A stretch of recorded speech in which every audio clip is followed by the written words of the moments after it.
Eddie, I will begin by stating this. I had an epiphany on my way into work.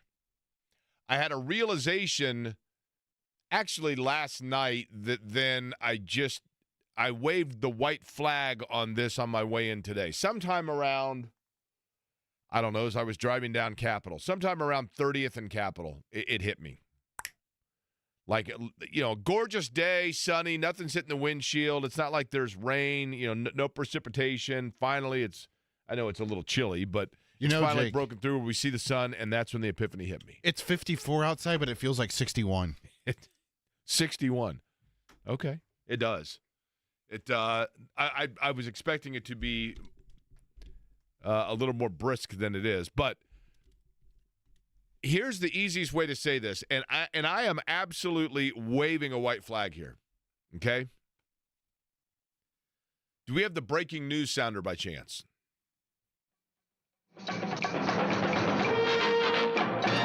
This just in. The entire Division I college basketball world is in the transfer portal. Wow. I just got tired of trying to, and I'm not trying to sound like the old guy yelling at clouds. I get it, and I understand it, and I'm not opposed to it. But every player is in the portal, essentially. Except Braden Smith and Trey Kaufman-Renn. Understood for now. And I'm not saying that because I don't think they're going anywhere, but you just don't know. But I totally understand it. And I go back to this.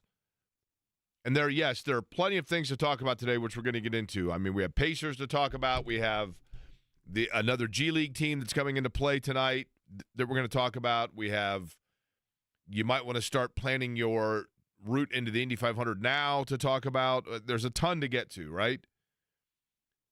But I go back to this. I think that the transfer portal, because of there is so much discussion about, and I understand that money changes everything. When you start factoring in that players are presumably changing places, swapping spots, moving from school to school because of money involved, people become uncomfortable with that. People become uncomfortable with it, and there is a resentment, truthfully. I have always said when it comes to sports in general, and we'll start at the professional level, everybody talks about loyalty. Well, I like this player because he was loyal to my franchise. I don't like this other player because he was disloyal. I can't believe he left and went to a different team. But loyalty, more often than not, is defined by your options. A guy that's worked the same job for 20 years, that got out of school, high school, and there's nothing wrong with this, don't get me wrong. But a guy that gets out of high school, immediately gets a job, starts working that job, works there for 25 years, and doesn't have a lot of people that are suitors knocking down his door asking him if he'd like to come to work for their place of employment instead. That guy has one thing to hang his hat on, and that's that he's been loyal. Well, he's been loyal because there haven't been a lot of other places that he can go, but he's loyal. And I commend it. I'm not disparaging it. I'm just saying, in reality, there is some truth to that. And that same guy is upset at the player of his favorite team because that player left after 4 years playing for his favorite team just before entering his prime because he wanted to either go to a city that he likes more or because somebody else is going to pay him $12 million more. And we go up in arms about that in the American culture. But if you knew somebody growing up and you're like, hey, do you remember, so-and-so? And they're like, yeah, he's a great – Gareth Siegel. I grew up with Gareth Siegel, 5th grade. Gareth Siegel, great kid, one of my best friends. Gareth Siegel moved to Fort Wayne when we were in 6th grade. We're like, he just moved. One day he told us, he's like, yeah, by the way, my family's moving. You're moving? Why? Well, my dad got a promotion. Oh, okay. My dad's making $20,000 more per year. Well, you have to do that. Your family's got to go. But yet we begrudge a professional for leaving to go somewhere for $12 million. It makes no sense. But when it comes to collegiate athletes, we as a society for the most part, have become conditioned to the fact that they are the amateur athletes playing for the love of the game, for the representation of a school, for the chance at a free education. That's what we've become accustomed to and ingrained to and told to believe. And now, because with NIL money becomes involved, now we have a resentment because it's like, not because we begrudge a young athlete for the opportunity to better the lives of themselves, their family, whatever. Or, most of these kids aren't making life-changing money, but money nonetheless. To a large extent, people are uncomfortable with it or don't like it because they look at it and they say, you know what? I wish I made that kind of money when I was 20. I wish I made that kind of money when I was 18. So there is a resentment that comes from that. And that creates in people this hostility about the transfer portal. I get it. But when you are a student athlete and you're a young person, or a student, you're a college student, all the time you hear people that say, how's little Johnny doing? Well, he was down at IU and, he decided to change majors, and so actually next year he's going to be going to Ball State. Oh, okay. And then nobody thinks anything of it. But when an athlete does it, we feel that we have an investment in their future because they play for our favorite team, and it creates this, resentment from people. I don't hold any of that, but I've come to the conclusion. So I understand why players want to see what's out there to get the most money and to better the chance of playing time, future earnings, whatever it might be. Having said that, I've waved the white flag on trying to keep track of it and keep daily update on it because it is literally changing every 5 minutes. Every time you turn around, you can't keep track of it. And it is amazing to me, players that go to 4 schools in 4 years, because you do wonder, and I brought this up before, and I know that people are like, yeah, dude, you're way over your skis in this. Maybe I am. The transfer of credits is a real thing. I mean, not every single player is going strictly for the money. I mean, you would think that some of them, they are trying to maintain, or you have to maintain some academic, at least the disguise of the academic record in order to be eligible by NCAA regulations. And you wonder how many of these credits are even transferring, how they're getting in from one school to the next, et cetera, et cetera. It becomes very convoluted. But I was driving in today, and I just realized, you know what, maybe I'll give an update on the transfer portal. And then I realized every player's in the portal. You are correct. Every player but Braden Smith and Trey Kaufman-Renn at this point is in the transfer portal, right? Jake, I have a question for you. How's your grass? Is it nice and level? Or your lawn? That was a nice little get off my lawn take there, by the way. I like that. You like that? Yeah. No, I'm saying it's not, because I'm on board with it. I know. I get it. I just can't keep track of it. I know. So my lawn, to answer your question, okay, my lawn is much like NCAA student athletes. It is rich. It is growing. It is prosperous. I just can't keep track of whether it needs to be mowed or whether it's growing faster than I thought this week. Well, now that spring has officially started, it's the perfect time to start putting out your grass seed and fertilizer. When does spring begin? Are we already in it? Is it March 21st or April 21st? I always get thrown off by that because... Oh, you're right, March. So we're in March. it, right? Yeah. Okay. Because the winter is the one that throws me off, because literally it's been freezing cold and ice for 3 weeks, and it's like, no, we're actually still in late autumn. We're not yet in meteorological winter. I'm like, what are you talking about? It looks literally outside like, Siberia. That makes it winter. NBA tonight, Pacers in action taking on the Cleveland Cavaliers at the Fieldhouse. And here's the thing. This is where we are. This is not unlike the last 2 weeks of the NFL season when the Colts are out of contention, and then it becomes like, well, who's going to play? Who's resting? Who are they giving a look at? NBA teams, for the most part, are doing this. Now, is Cleveland, Eddie, I will allow you to look this up while I'm discussing this. Maybe you know the answer off the top of your head. Is Cleveland mathematically still in contention for the overall number 1 playoff seed? Yes, they are, but it's very, very slim chance at this point because Oklahoma City won last night. Cleveland is now 2.5 games back from OKC. And OKC would have to lose a game, and Cleveland would have to win out. Yeah, but who does Cleveland? Cleveland has the Pacers twice, and who? New York in the Garden. I mean, that's not impossible for Cleveland. Who does Oklahoma City have left? Well, they have the Utah Jazz and the New Orleans Pelicans. Okay, well then yes, it's impossible. Yeah, that's a foregone. Do you have the breaking news sounder by any chance, by the way? This just in: the Cleveland Cavaliers will not get the number 1 overall seed in the playoffs. Oklahoma City has clinched that, based on the fact that they need one remaining win, and they have the Utah Jazz and New Orleans Pelicans remaining on their schedule. And while we're at it, Jake, on Sunday it will be the, I think they're the Indiana Mad Ants and the Cleveland Charge. The Cleveland Charge? Uh-huh. Now, I'd like to know this. Playing game 82.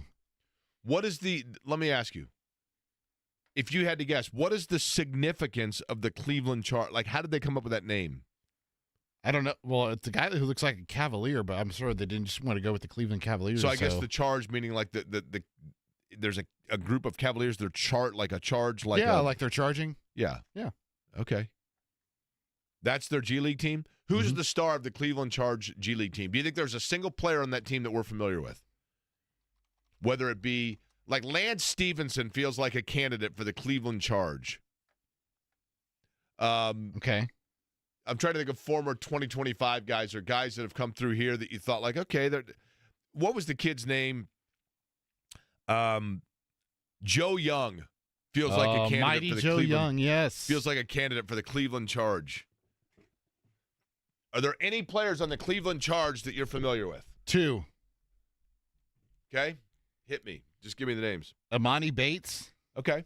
Jules Bernard. Amani Bates was the one. Wasn't he the number 1 player in the country in high school? Yes. And then Memphis? he went to Memphis, yes, with the guy he's in Detroit right now. Jaron Duran. I thought, not Jaron Duran. and I that's hate the to bring this baseball up, player. isn't Jalen Bates Duran. the one that got into some legal trouble and then went Yes. back to like Eastern Michigan or Central Michigan or something? Yes. Yeah. Okay. Yes. And who's the other one that you're familiar with? Jules Bernard. I don't remember Jules. He played at UCLA. Okay, I should remember that. But either way, Pacers in action tonight, and the Cavs are in a situation of resting players. Who all is out for tonight? Because it's a fairly long list for Cleveland, is it not? Yeah, it is fairly lengthy. Max Strus out due to right knee injury management. Donovan Mitchell out with an ankle injury. The ankle, yep. That's Darius a legit out, by the way. Darius Garland out with a toe injury. Mm-hmm. Evan Mobley is out due to rest. Do we know which due to rest? Do we know which toe? No, we do not. We know it's the one that big went toe wee, for wee all the Ben way home? Shepherd that has resulted in him missing the last 2 games. I am curious why. I shouldn't say why. Like, for example, if the Pacers win tonight and they clinch the 4 seed and they clinch home court advantage, they can still get within the 3 seed, albeit. But I am curious as to whether or not if you really look at it, the Pacers' smart play would be this. Are you ready, Eddie? The Pacers have remaining Cleveland twice, correct? Yes, sir. And then who's the other game they have? The Orlando Magic. Okay. Tomorrow night. Sega Baba.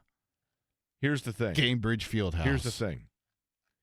Cleveland can still get the number 1 overall seed in the playoffs so long as they win out, okay?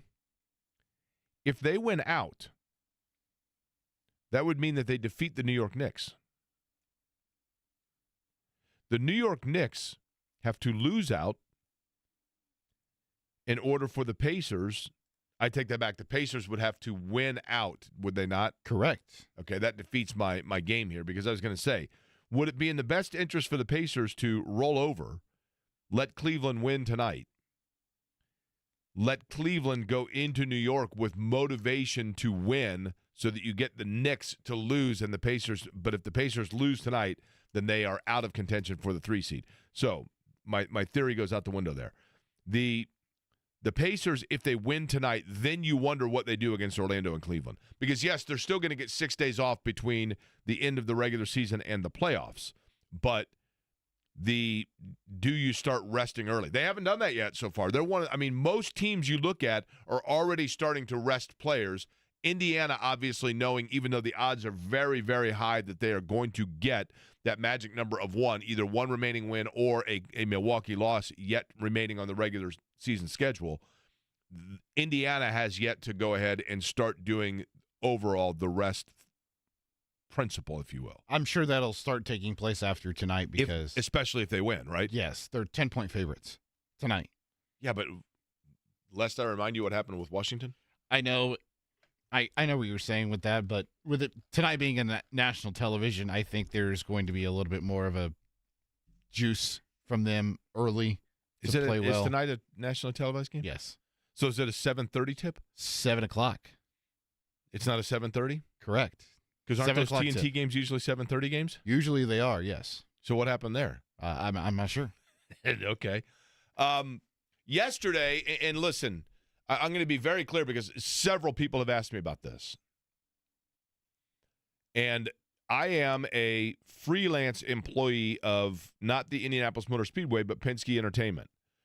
That's how the IMS radio network works. So I'm saying that only to clarify that in no way am I speaking on behalf of the Indianapolis Motor Speedway or the Speedway Radio Network or Penske Entertainment, which is the ownership group of the umbrella of all of those that I just mentioned. When I talk about or mention things with the 500, usually, if there are things that I'm aware of, and Kevin does the same thing with trackside, et cetera, although he's the Fox side and not the radio side. But I want to make sure that, and I think people understand, I'm not speaking on behalf of or as a representative or employee wearing that hat of the Indianapolis Motor Speedway. But understandably, several people have asked me whether or not the president is going to be at the Indianapolis 500. And certainly going back to the end of President Trump's first term when he awarded Roger Penske the Presidential Medal of Freedom, I have no idea what their personal relationship is, but certainly from a business standpoint, there is a reciprocal respect there, clearly, because President Trump gave him the Presidential Medal of Freedom. So, therefore, and I did not know, nor do I still know any sort of if there's a personal relationship there. I have no idea. I do know that yesterday at the White House, obviously, I'm not telling anybody anything they don't already know, but yesterday at the White House, Team Penske with their and President Trump has been very complimentary of Roger Penske's racing team and his success, both as a business owner and as a race team owner, throughout his campaign for this administration. And he had yesterday at the White House the winning teams of Team Penske, including Tim Cindric was there, Joseph Newgarden was there, Joey Logano was there, I believe. And in that capacity, he made reference to his visit to the Daytona 500 and then congratulated Roger Penske on the upgrades to the Indianapolis Motor Speedway and said, I need to get there soon. To which Roger Penske said, you have an open invitation. There has been, since the time that he went to the Daytona 500 and appeared at the Daytona 500, there has been the speculation, I would go so far as even to say the assumption or the expectation of the very real possibility that for the first time a sitting president could be at the Indianapolis 500. Now, we have had presidents that have come to the Indianapolis Motor Speedway or the Indianapolis 500, but not during the presidential term. To my knowledge, I'll have to ask Donald, but I don't believe that a sitting president has ever attended the race. I know that I've interviewed George Herbert Walker Bush at the Speedway on race morning. I know that Bill Clinton has been at the Speedway on race morning. Neither of those, both of them, it was after their terms. The logistics of it, so what I'm getting at is this. I have no knowledge, nor do I believe at this time that anybody within the Speedway has any knowledge that there is a concrete or confirmed plan of the president coming to the Indianapolis 500-mile race. And I don't know. I think it would be unfair to even expect that Mark Miles or Doug Bowles or Roger Penske would know that with great advance notice, only because one can only assume that the scheduling of the duty of the President of the United States, who knows what may be going on during that time that would or would not facilitate or lend itself for an opening in schedule. What I do know is this. The one thing that has to be considered that I think most people are aware of is if that situation comes to fruition, then logistically speaking, from a scheduling standpoint, hopefully everybody has at least an advance notice of the day or 2 days before to make plans, because I can only imagine what it's going to be like. You have 300,000 people, that's one thing, but you have 300,000 people with the security detail that would go in. It can be done, certainly, but it is going to be something that is going to be a variation or a curveball to what is the norm. But there is, to my, and I would find out at the same time as the rest of you, but I think it's safe to say that if that situation comes to fruition, that it is going to be probably closer to the event than further out from the event on when we have confirmation of that, and it probably even then would be a very fluid situation. No question about that. I just actually started to smell cigars and realized that Eddie White just walked in. Eddie has now, so Eddie White, you can open up look at this. These look like almost like Halloween cookies, but they're not. They're basketball cookies, I realize. This is for Eddie White is here from Pacer Sports and Entertainment. Indiana Fever, by the way, begin their season on May the 3rd. That's when the preseason begins. On May 17th, the regular season begins. But not only, Eddie, is this something that is benchmarked because of the excitement over what the Fever did a year ago, but it's going to be a special year for the Fever and as well the WNBA, correct? Yes, as you're well aware, for the race, which we all love. I love when they tell us we're 100 days out, we're 150 days out. Well, today we're 100 days out from the WNBA All-Star Game. And we know we had the NBA All-Star Game here, which is a wonderful weekend. And now coming up 100 days from now, the greatest women's basketball players on the planet will play in Indianapolis. And may I assume, and I'm relatively naive to this, Eddie, so I apologize for that. May I assume, though, that the WNBA All-Star Weekend, like the NBA All-Star Weekend, comes with more than just the game itself, and there are auxiliary events happening all over the place. And right? It's growing. As you've seen, women's basketball the last couple of years is growing.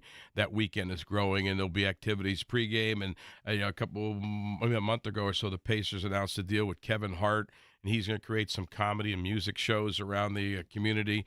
And so they're going to make it a gala weekend of basketball for women in Indiana, which, who does better? Who does it? You and I always talk about this, but who does events better than Indianapolis and Indiana? Nobody. Are you excited for the Masters, by the way, Eddie? It's really weird. The last couple of years, it's like I used to live and die for it. Now it's like, yeah, I know what's going on. And, we got a game Thursday, we got a game Friday, we got a game Sunday. I'll tune in and watch it. But I used to have somebody I thought might win or root for somebody, but I'll watch it. But obviously it's a great event, and I was blessed. I went to it a bunch of times. I played it, not the tournament, but I played the course. But it's one of those bucket list things, like Indy 500. I have a really dumb question here. No, none of your questions are dumb. No, this is a dumb one. Okay. Augusta National, which is the home of the Masters, of course, Mm-hmm. right? It is obviously the Masters. It's there's an elite level to it, obviously, right? There's an exclusivity about it. I understand that. Is the Masters itself, from a golf standpoint, the creme de la creme tournament because of the tradition and all that goes into that, or in fact, is it a course that is more challenging than India? Is it the most challenging course that one can play? Oh no, not even close. So is it strictly the aesthetics and the perfection of the course that makes it unique, as opposed to an outline and design that makes it challenging? Do you get what I'm saying? No. Does the prestige of when one says I played Augusta National, which is it the exclusivity and the historical anecdote of it that makes that unique? Or, in fact, when you're playing it, are you saying, I'm playing the place that is the biggest golf tournament because it is a course that is designed as the hardest I've ever played? It's not the hardest. Okay. No, it's more of the first part there, where it's very it's hard to get on. If we're talking like us, regular people, it's hard to get on. As far as tour pros would tell you there's many courses harder to play. I always said this, that in my opinion, from tee to green, crooked stick is harder than Augusta. I mean, there's wide open spaces to the right and left at Augusta, and there isn't a lot of high grass. It's like stuff you just get out of. But where it changes is the greens are like this countertop. It's impossible to putt on those greens. And where you place the ball, as a for instance, and you've dabbled in golf recently. A little bit, yeah. I listen. And is your radio broken? I'm not that good. What? The knob can't turn. Is that the problem? No. I listen because I do respect what you. Let me finish. Let me answer, and let me get back to that. I was on the third or fourth hole, and again, I'm not good. I'm a 14.6 index, so I am average. And the caddy says to me, Mr. White, you have to land your approach shot. That's the ball you're hitting onto the green. He said, you have to land in the middle of the back left quadrant of this green. That's the ideal spot to land. I looked at him. His name was VJ. I said, VJ, have you seen my game? VJ Singh? No, wasn't. Okay. No, VJ Schwartz. And I said, VJ, have you seen my game? I'm trying to get the ball to go in that general direction. I may be in the right front quadrant, right of that. I'm just trying to hit it straight. But that's how precise you have to be to give yourself a chance to make a putt for either to make a birdie or par. That's why the greens are brutal. From tee to green, it's not that hard. But the one thing I wanted to say, you and I have been lucky because we're both lunatics. But I'm a cancer survivor, and what you went through with your heart, and I wanted to say this, and I want people to hear this. What you do when you recognize those people with your heart stories is so important, because there's a lot of people in their 20s and 30s that think they're going to be around forever, and we realize it could be gone like that. Right, you're right. And what you do, and one of the things you did really well a week or two ago when you recognized our old colleague, Jersey Johnny, and that guy was a lunatic. He was goofy. Anybody that moves his freaking family for a football team has some issues. But he had a heart of gold for this country, for the servicemen, and that chair that sits in Gainbridge Fieldhouse that we show during every national anthem is there because of Jersey Johnny. He's the one that grabbed me here in a hallway and said, "Hey, can you hook me up with Rick Fuson? Hey, I'm gonna bring some guys in. Meet Wiener." And I set him up with Rick Fuson, and within 3 seconds, Rick said, "Get it done." And that chair is there to honor our fallen military because of Jersey Johnny. And I thought your tribute to him was really well done. And as you and I are in our 7th, 8th, 9th inning of life, hope we got extra innings.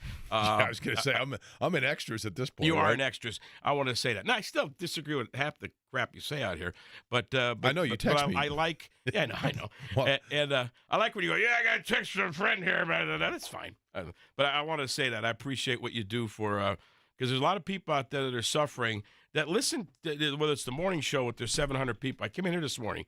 I thought I needed, when Jesus did that loaves and fishes trick, I gave you guys some cookies. I thought I needed 400 cookies. They got 900 people here in the morning. You know that? It's like a zoo. I'm aware, yeah. It's like a this zoo. says fresh cookies. You just make them? Those are this morning. I got at 4 a.m. Most good bakers do. Eddie, did you already eat yours? You pounded it? I did, yeah. It was really good. Can you talk about what's this other food here? Harry and Izzy's came by earlier, and they dropped off some shrimp cocktail and some sliders. Okay, you tell your listeners are hearing that, and they think, oh, they gave you 2, and they gave you 2. There's 400 pieces of shrimp and 900 sliders. And it's not even for this show.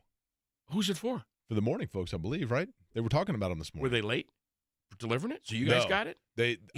I believe they did it as a kind gesture because they were talking about them this morning. I don't know. You got enough for a bar mitzvah there. I mean, look, you got. Have at.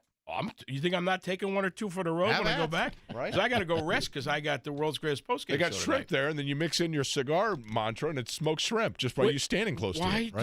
Why do you do that? Well, you like cigars.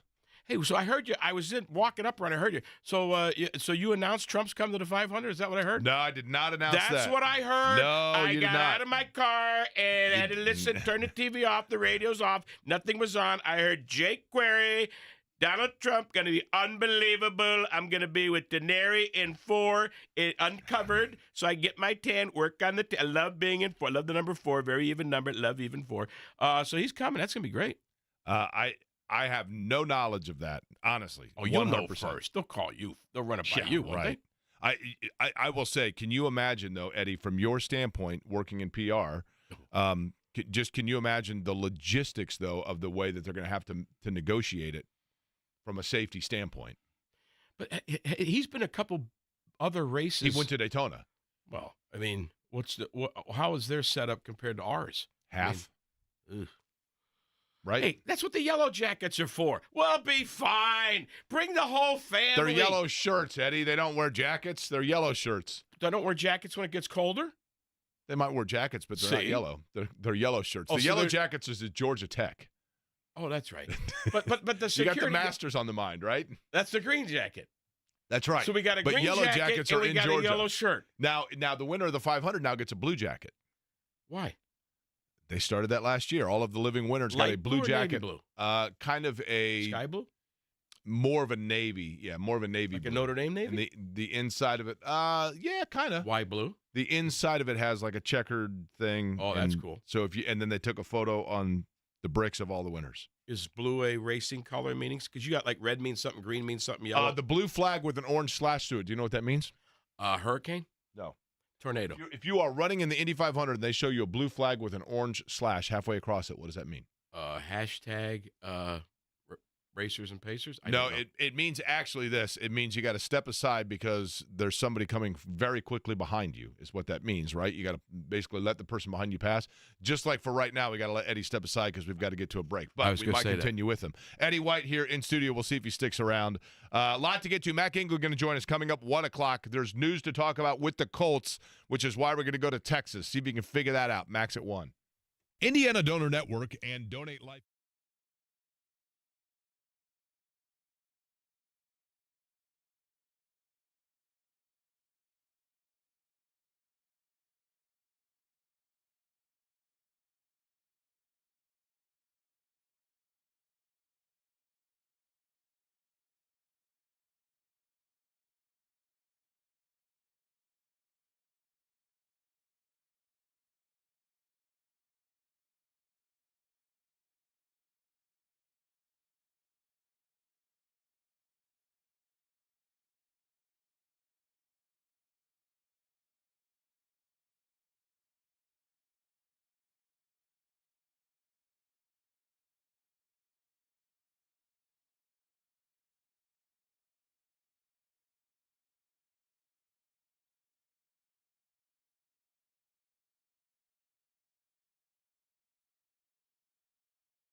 we do take probably excessive liberty on the breaking news sounder on this program, where we tell you that there is breaking news, we play the sounder, and then it's something, dumb like, yeah, my buddy Mike Byron caught a fish, that kind of thing, right? I mean, we do probably take excessive liberty with the breaking news sounder. But every once in a while, we'll be sitting here, and as we are right now with the cookies, and we just got done with some Febreze because Eddie White just left, and Eddie pops up and says, whoa, wait a minute. What? He goes, we have breaking news. And I said, really? And he said, yeah. And he goes, and I said, well, what is it? And he read it to me, and I said, that is, we take liberty with breaking news, but that, in fact, that's pretty big. That's pretty big. And then I looked at the clock and said, well, we went a little long with Eddie, so no worries. We'll just tell everybody about it next. Rocket.com is a single seamless home ownership platform to help.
Little bit of a surprise here in April. Eddie, hit the sounder.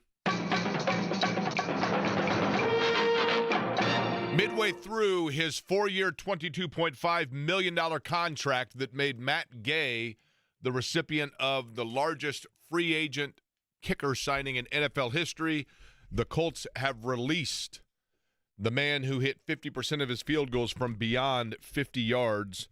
Matt Gay out as the kicker of the Indianapolis Colts. That would presumably mean that the torch has been passed to Spencer Schrader, who was signed to a 2-year deal. Now, this is why this is curious to me, and there are certainly two ways to look at this.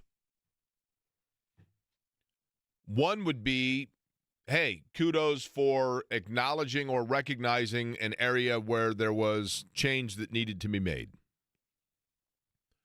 The other area to look at this would be it's part of a pattern. I'm a big believer in precedent. I think when you look at things, you can say, well, what's the precedent? Or if you're forecasting things, you can say, what's happened in the past that would give us indication or recognition of the potential of something happening in the future. And Chris Ballard, since the time that he has been making the personnel moves for the Colts, has always had areas where he's a little bit almost defiant. And I to an extent, I understand it. I respect it. His job is to make a decision, and when you are in leadership, the number one thing that you need to do in leadership is have conviction with your decisions. And whether or not they prove to be the right or the wrong decision, you have to at least make the presentation that the decision you made is the one that is ultimately going to be the correct one, and show a strength in that, the decision you made of, hey, this is the way it's going to be. And I will give Chris Ballard credit in this regard. He stands by what he believes, even when theoretically everybody else is already in one of the dinghy boats and he's still rearranging the chairs on the Titanic deck. For example, wideouts. How many times have you heard on this radio station the sound clip of Chris Ballard saying, Bowen, every time I turn around and listen to or hear from Bowen, he's talking about wideouts. And he was, Chris Ballard, a believer in wideouts, wide receivers that, we feel good about our room. We feel good that Ashton Dulin can be a regular rotation receiver, or Mike Strawn is a big body that's going to develop, or Paris Campbell. We really like him. Alec Pierce. Now, Pierce has started to develop a little bit, right? You were patient. It's starting to pay off. But to a great extent, everybody was jumping up and down about the receiver position, and Ballard dug his heels in the sand. No, we're good. I know everybody else wants me to address this, but we're good. And then what happens? But like a year later, they go out, and at that time that he was saying that was before they had drafted Alec Pierce. And then they draft A.D. Mitchell, and they drafted Josh Downs. So he kept addressing it, which is good. I mean, don't get me wrong. Kudos to him for that. But it was after, it was almost like a surrender of the white flag of like, you know what, I guess everybody else was right. The defensive backs. What did he say a year ago about defensive? Look, I got to see these guys play. And I understand what he was saying. But everybody and their brother was jumping up and down like they have to get defensive backs. No. We have guys that we believe in our room. But I've got to see these guys play to know for certain. And I understand what he was saying there. But then what happens after everybody was jumping up and down saying they needed experience within their defensive backfield? And what happens? After a year of everybody else saying that and being told that they had the wrong opinion, what happens? The Colts go now in free agency and spend aggressively to address defensive backs. Matt Gay was given the largest contract in the history of the National Football League for a free agent kicker. And yes, he had been a prolific kicker with the Rams.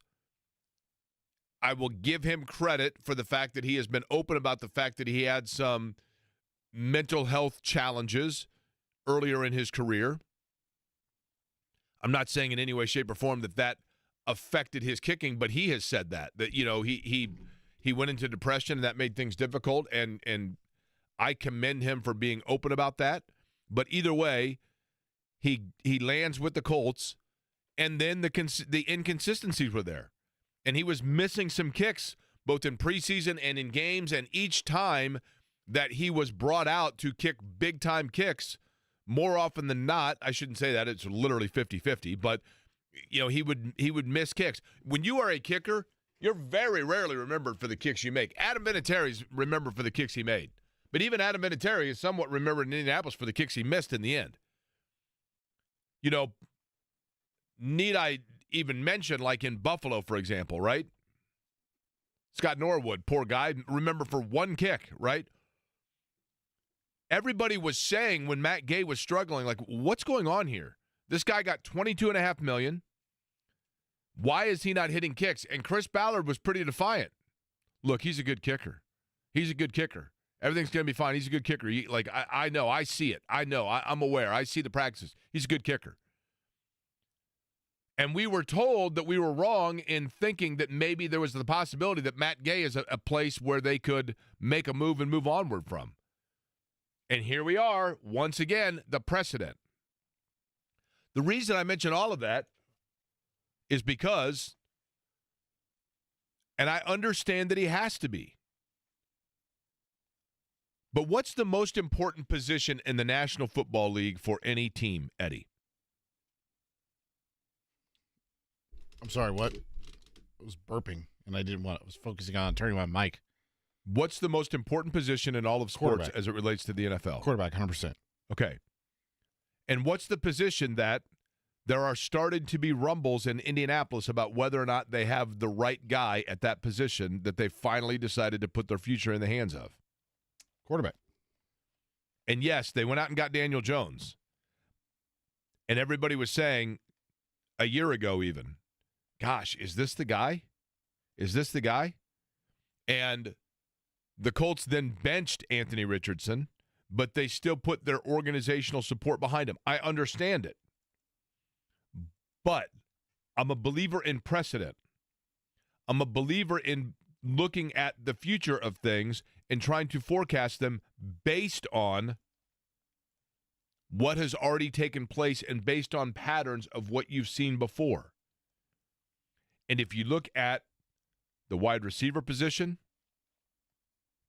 if you look at the defensive backfield position, if you look at the kicker position, there's only two left that we've been jumping up and down about. Ooh, tight end. Tight end and quarterback.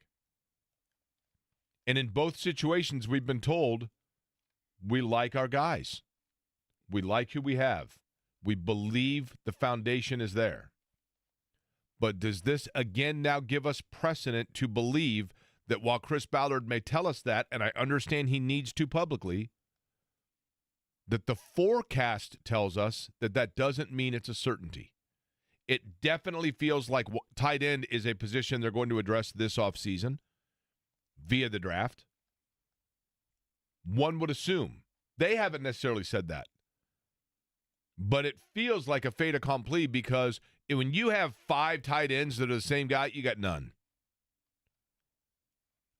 If you took somebody from Australia that's never been to an NFL game and you made them watch a Colts game and you said which of the and every tight end, Will Mallory and Kylan Granson and Drew Ogletree and Mo Alley Cox, let's just say Jelani Woods is healthy. I mean, I know now we're really suspending reality, right? But any of these guys, you throw them out there and you say, okay, Mr. Australian, which one's the mate they're going to run with? They would say, these guys are all the same, right? Are those really are different guys? I mean, the jersey number's different, but those are the same guys, right? They all do the same thing, which is not a lot of anything. They're okay blockers. If they're wide open, they'll make a catch for you. But I don't know that any separates themselves. And certainly none of them get you yard after catch. No. So the tight end position is one that people have been saying, when are they going to do something here? And we were told, we like our guys. Now, a year later, I'll bet it's going to be addressed.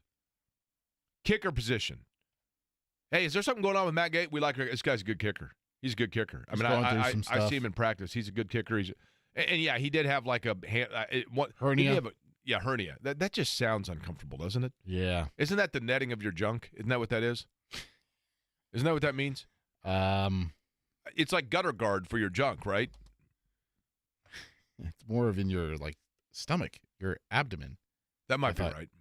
But I feel like it has something to do with just that nether region, which is very uncomfortable. But either way, he had a hernia, and then I think at one point there may have been like a hamstring or like a groin injury. So, yes, he had a few injuries. But my point being, as the voices usually get louder of questioning something, so too does the pushback or the batting of the eyes of, no, I trust me, I'm good with this. And then a year later, once it all kind of settles down, then it's like, you know what, maybe you guys were right. The timing of it to me is a little odd, Jake, because they only saved like $2.5 million, $2.75 million, somewhere around that. 2.75 is the exact number. Had they just waited until after June 1st, they would have saved an additional $4 million. So if you know you're going to do this, why are you doing it now versus that's a very good. waiting? Unless there's, it's like the $20 million parting gift.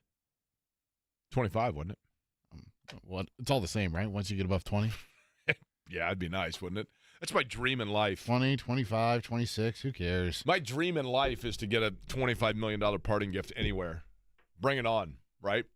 I love my job and I enjoy what I do, but if you're willing to give me $25 million, right? Mac Engel, by the way, is a writer for the Fort Worth Star-Telegram, and he has some insights for us on something that I think is a kind of a brewing story with the Colts. Joins us next.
as the Colts kicker released, as Eddie mentioned, a little bit peculiar in terms of the financial implications of that.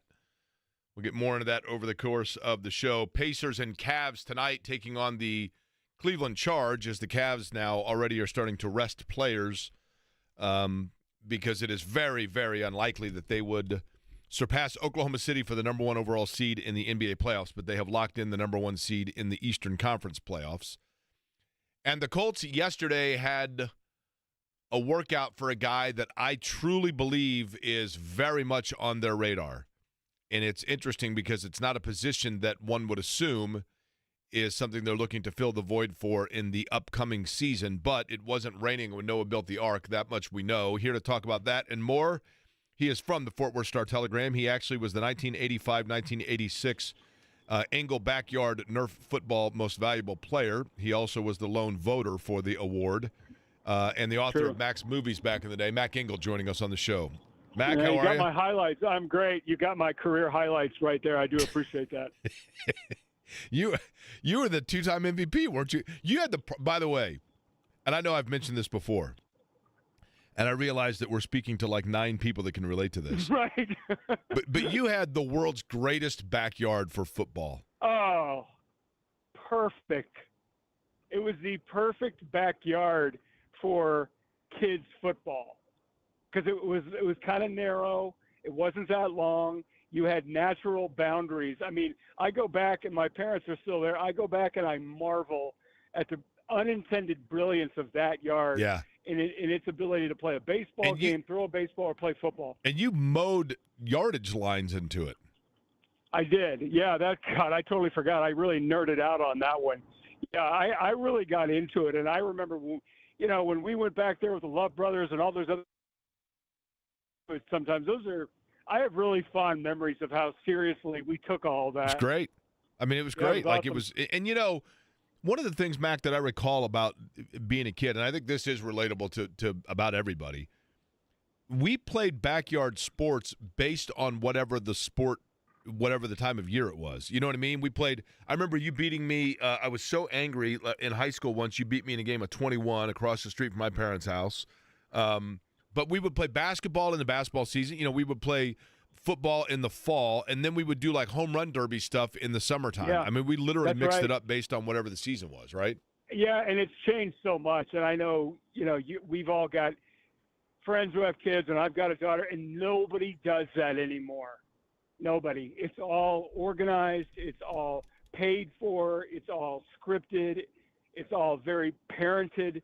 And that kind of spontaneous, neighbor interaction where you would get in the car and drive over, or I would come to your house.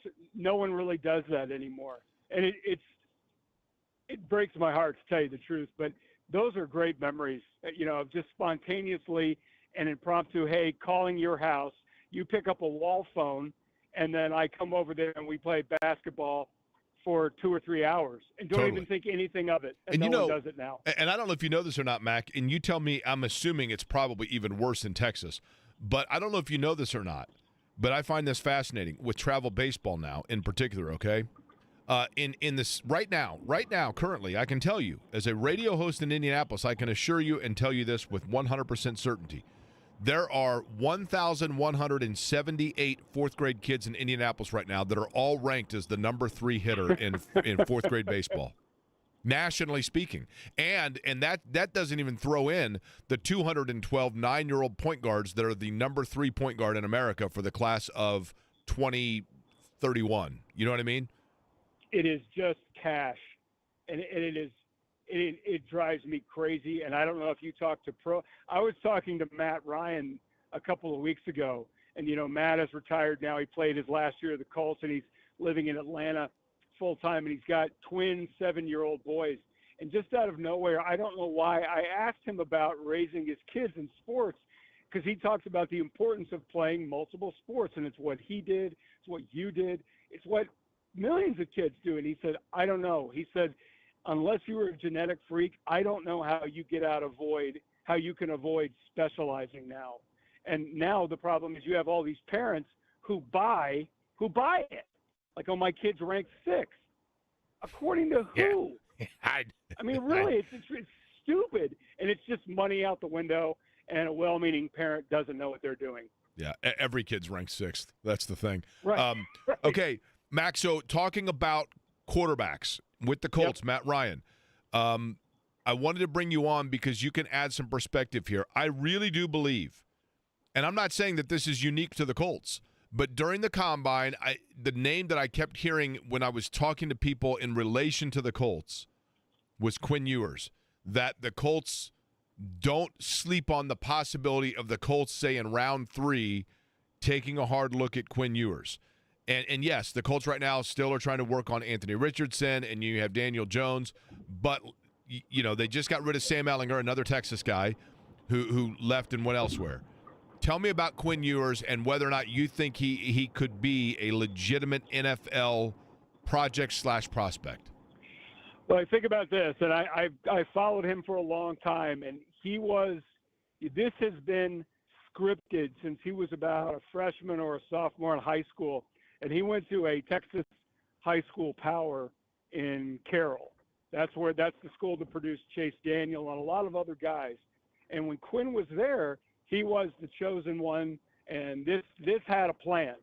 And one of them was being reclassified in his senior year, and then he goes to Ohio State, where he's going to be the starter.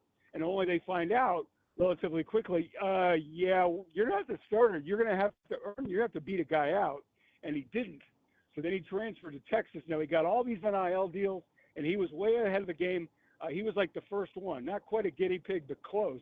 So then he goes to Texas, and he's good. He was really, really good, and he is good. He would have an arm, Jake, that would remind you somewhat of Jeff George. Just that natural God-given ability. Probably doesn't throw with the same kind of pop, but in terms of the touch and the prettiness, Quinn Ewers can really sling it, and he's really good. He's really, really good. I would definitely say this. His father is involved, and take that however you want. There's a lot of kids just like him, but I would definitely say his dad has been involved in this process from and Quinn's best thing was to be at Texas and to probably kind of go his own way and figure some things out on his own, and he did. His biggest problem has been he has not stayed healthy during any of his college seasons or even going back to when he was in high school. He's just had bad luck getting injured. And sometimes you could say, Jake, well, it's just bad luck. And then after a while, you would say, well, can you make it through a full season? Is your body meant to play 12 games, 15 games, 17 games now? And I think there would be real concerns about that. I don't think anybody's going to have concerns about his arm, his maturity, his ability to play the game and read defenses and all the other junk. I don't think anybody's going to question that. Is he, when you look at Mac Engel's our guest from the Fort Worth Star-Telegram, and of course a native here of Indianapolis, Mac, with a Quinn Ewers, when you talk about, I mean, I hate to say this, and it's totally unfair, but I just got done talking about how, like, when you look at precedent, sometimes it can tell you, it can forecast for you the way things are. When you get players that have been groomed since a young age via their parents, their coaches, or just the system in general to be the guy, sometimes that means, like a Peyton Manning, that they know how to handle all of that, and it's great. Sometimes it means that, like a Johnny Manziel or a Todd Marinovich, it's a disaster waiting to happen. Which way does it feel like with a Quinn Ewers? I would definitely say it would lean more towards Manning. You know, it's unfortunate because the Manning thing is so different because, you know, his dad had done it, and his dad knew the game. And his dad knew the game behind the game. And I'm not saying Quinn Ewers' dad isn't a smart guy. I've never met him. I mean, obviously his son has done this well, and to be, you know, a 5-star recruit and offered a scholarship by Ohio State and Texas and to sign NIL deals, he did something right. People did something right here. But to sit there and say, well, are you going to implode? I don't think he's going to implode. I don't think he'd have a Manziel. Johnny didn't work. He went out and partied. And I don't think it would be that. It's just a question of, are you in the right place? You know how it goes. Are you in the right place? Do you have good support behind you in the organization? Do they know what they're doing? And are you in a place where you can progress, develop, get better and get a chance. I can't speak to Indianapolis anymore. The thing that, as someone who loved the Colts when I was a kid, there are parts to what I watch from an outsider's perspective that really reminds me of the 1980 Bob Irsay Colts. And I think anybody over the age of 40 should be concerned about that. And I don't know if Quinn Ewers' best place is Indianapolis. I can think of worse places, but when I look at him, he's going to have to go to the right place. And I don't know if Indianapolis is that spot or not. Is it? Well, I mean, look, if he comes here, he's obviously going to and we're putting the cart way before the horse, right? But I mean, Sure. any quarterback that they take on as a third or fourth round guy has to know coming in that they are at minimum a year away from getting a serious look, right? I mean, the first year is going to be clipboards and film rooms, right? I mean, you're going to be a 21-year-old Don Strock, you know? Yeah, but let's just, play this out. I mean, the way they handled that situation last year with Flacco, to me, was a joke. And now let's just say Anthony Richardson suffers an injury. I mean, it's happened before. He suffers an injury. He's matured. He doesn't tap out. He's playing okay, kind of ish. But let's just say he suffers a multi-week injury, and now they've got to go to the guy behind him, and Daniel Jones stinks. And now you're in a position where you've got to play the other guy. And let's just say it's Quinn. And Quinn looks like he's got something. And you know what that looks like. You know when you see a guy like, there might be something there. What do they do? Right. Good point. The other thing, too, with Daniel Jones, I'll be honest, Mac. I think they think Daniel Jones in that situation is not going to stink, and that Daniel Jones might be the starter week 1. To be honest with you, can you imagine that? No. I mean, is Anthony Richardson that bad? I mean, I'll put it to you this way, Mac. You've seen players like, who was the kid? Quincy Carter. Wasn't Quincy Carter in Dallas? Quincy Carter was in Dallas. Quincy developed into a guy who could have been a career backup. Quincy could have been Geno Smith or Chase Daniel. But Quincy Carter was, and you correct me if I'm wrong, but Quincy Carter was a guy coming out that you knew he had arm strength and athleticism. It was accuracy that was the question mark. That's the thing with Richardson is, Mac, he's an unbelievable athlete. Yeah. He takes a 2-yard gap and turns it into a 9-yard gain. He can fall on the back foot and throw 60 yards in the air, but you want him to complete a 12-yard slant, forget about it. He's like Steve Sachs or Chuck Knobloch, right? So, yeah. and the problem is the last one is the hardest to teach. It's tough. I mean, I've talked to Troy Aikman about that and some other guys, and they'll all say teaching accuracy is tough. Now, it can be done. When Josh Allen came out of Wyoming, the big concern for him is he wasn't very accurate. You watch that guy now, and he can put it just about anywhere he wants in any situation. And I can't imagine they're ready to give up on Anthony Richardson. I mean, they're not going to do that. But I do think if you get into a week 6, week 8 situation, and things aren't going well, and now you've got a coach who's under the gun and a GM who's certainly under the gun, and you've got an owner who God knows what he's going to do. In those situations, you just can't rule anything out. And the one thing about Quinn, and I don't know if you ever got to watch him play, that was a guy, he's got nice feet. He can't really run. He can't. He's got to work on his movement a little bit. He knows how to win, which is don't throw that away. He does know how to win. I just keep coming back to the same thing. Can he take a hit? And if he can't, well, it's not necessarily his fault, but that does mean, I'm sorry, you can't be great when you're in the tub. You just can't. But, man, there are a lot of parts to his game that I think any fan or coach or whomever, Jake, would sit there and look at and say, that guy looks like he can really play. Okay, Mac, I want to get to what happened last night in Dallas here in a second. But before that, I want to ask you this, and maybe this one's tough for you, Mac Engel, to answer because you are native to Indianapolis and thus, you always kind of have one eye on the Colts, I realize. Yeah. But I'm curious, from your experience being in Fort Worth, covering the Cowboys, traveling around to different Cowboy games on the road, what is the outside Indianapolis perception of the Indianapolis Colts franchise? What is the outside perception of the Colts franchise? I think it is now more than ever because of the Andrew Luck retirement situation is that they are at the bottom third and mostly irrelevant and handcuffed to the reality that they don't have a quarterback and they appear to be somewhat directionless in how they are run. And I've been around enough teams to know now it does start with the top. And if your owner is temperamental, your owner, if he's not the president, the owner, if the owner is a little bit temperamental and he kind of can't keep his stuff together and there's not a clear alignment between the coach and the GM and blah, blah, blah, then you got problems. And I think from an outsider's perspective, we look at the Colts the way you might look at the Raiders with Al Davis's kid, Mark Davis, or some other teams that you look at and say, they just look a little dysfunctional. And to me, and I've never met Chris Ballard, but to me, and I know you've said some things that I've listened to, and certainly on Twitter, it just reeks of ego run amok. And I'm like, dude, what are you doing? And at some point, and I remember you said this about when Indiana made the decision on one of its basketball coaches. I can't even remember which one they fired. If you know, you got to pull the trigger. And I would be willing to bet most of those people have made up their mind about Anthony Richardson. They know. I would agree with that. I would agree with that.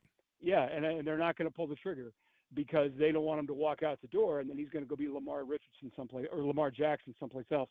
And I that's what I see. And I wish I was wrong, but from an outsider's perspective, that's how people see the Colts. Last night, Mac, in Dallas, Luka Doncic returns. And, this is a guy that obviously was traded to the Lakers. Anthony Davis is a very good player. Don't get me wrong. He's been hurt. There was a lot of question about it, and then there was question as to how the Mavericks fans would respond and react. And what you saw was Luka Doncic having a Luka Doncic-type night and 20,000 fans in the arena chanting for the ouster of the guy making the decisions for the Mavericks. What was the reasoning that Luka Doncic was shipped to Los Angeles? The GM hated him.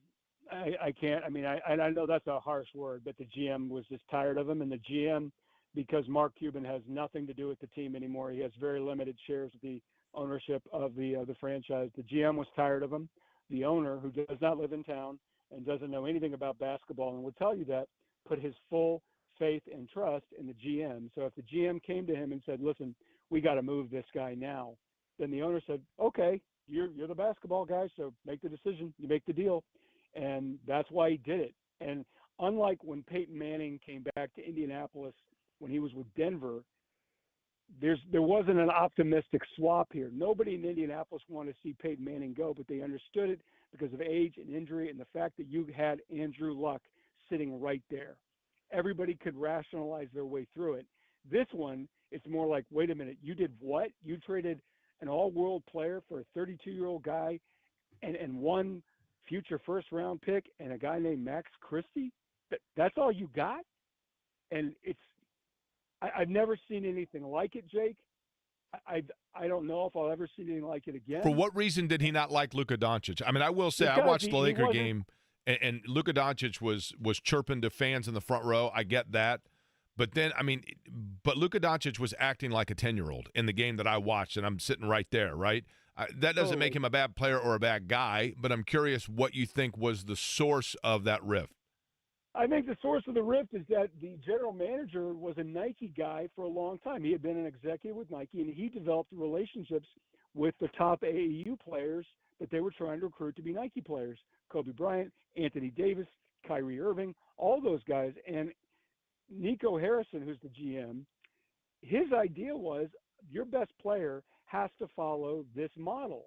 And that model is Kobe Bryant's work ethic and nutrition plan and dedication to this, that, and the other.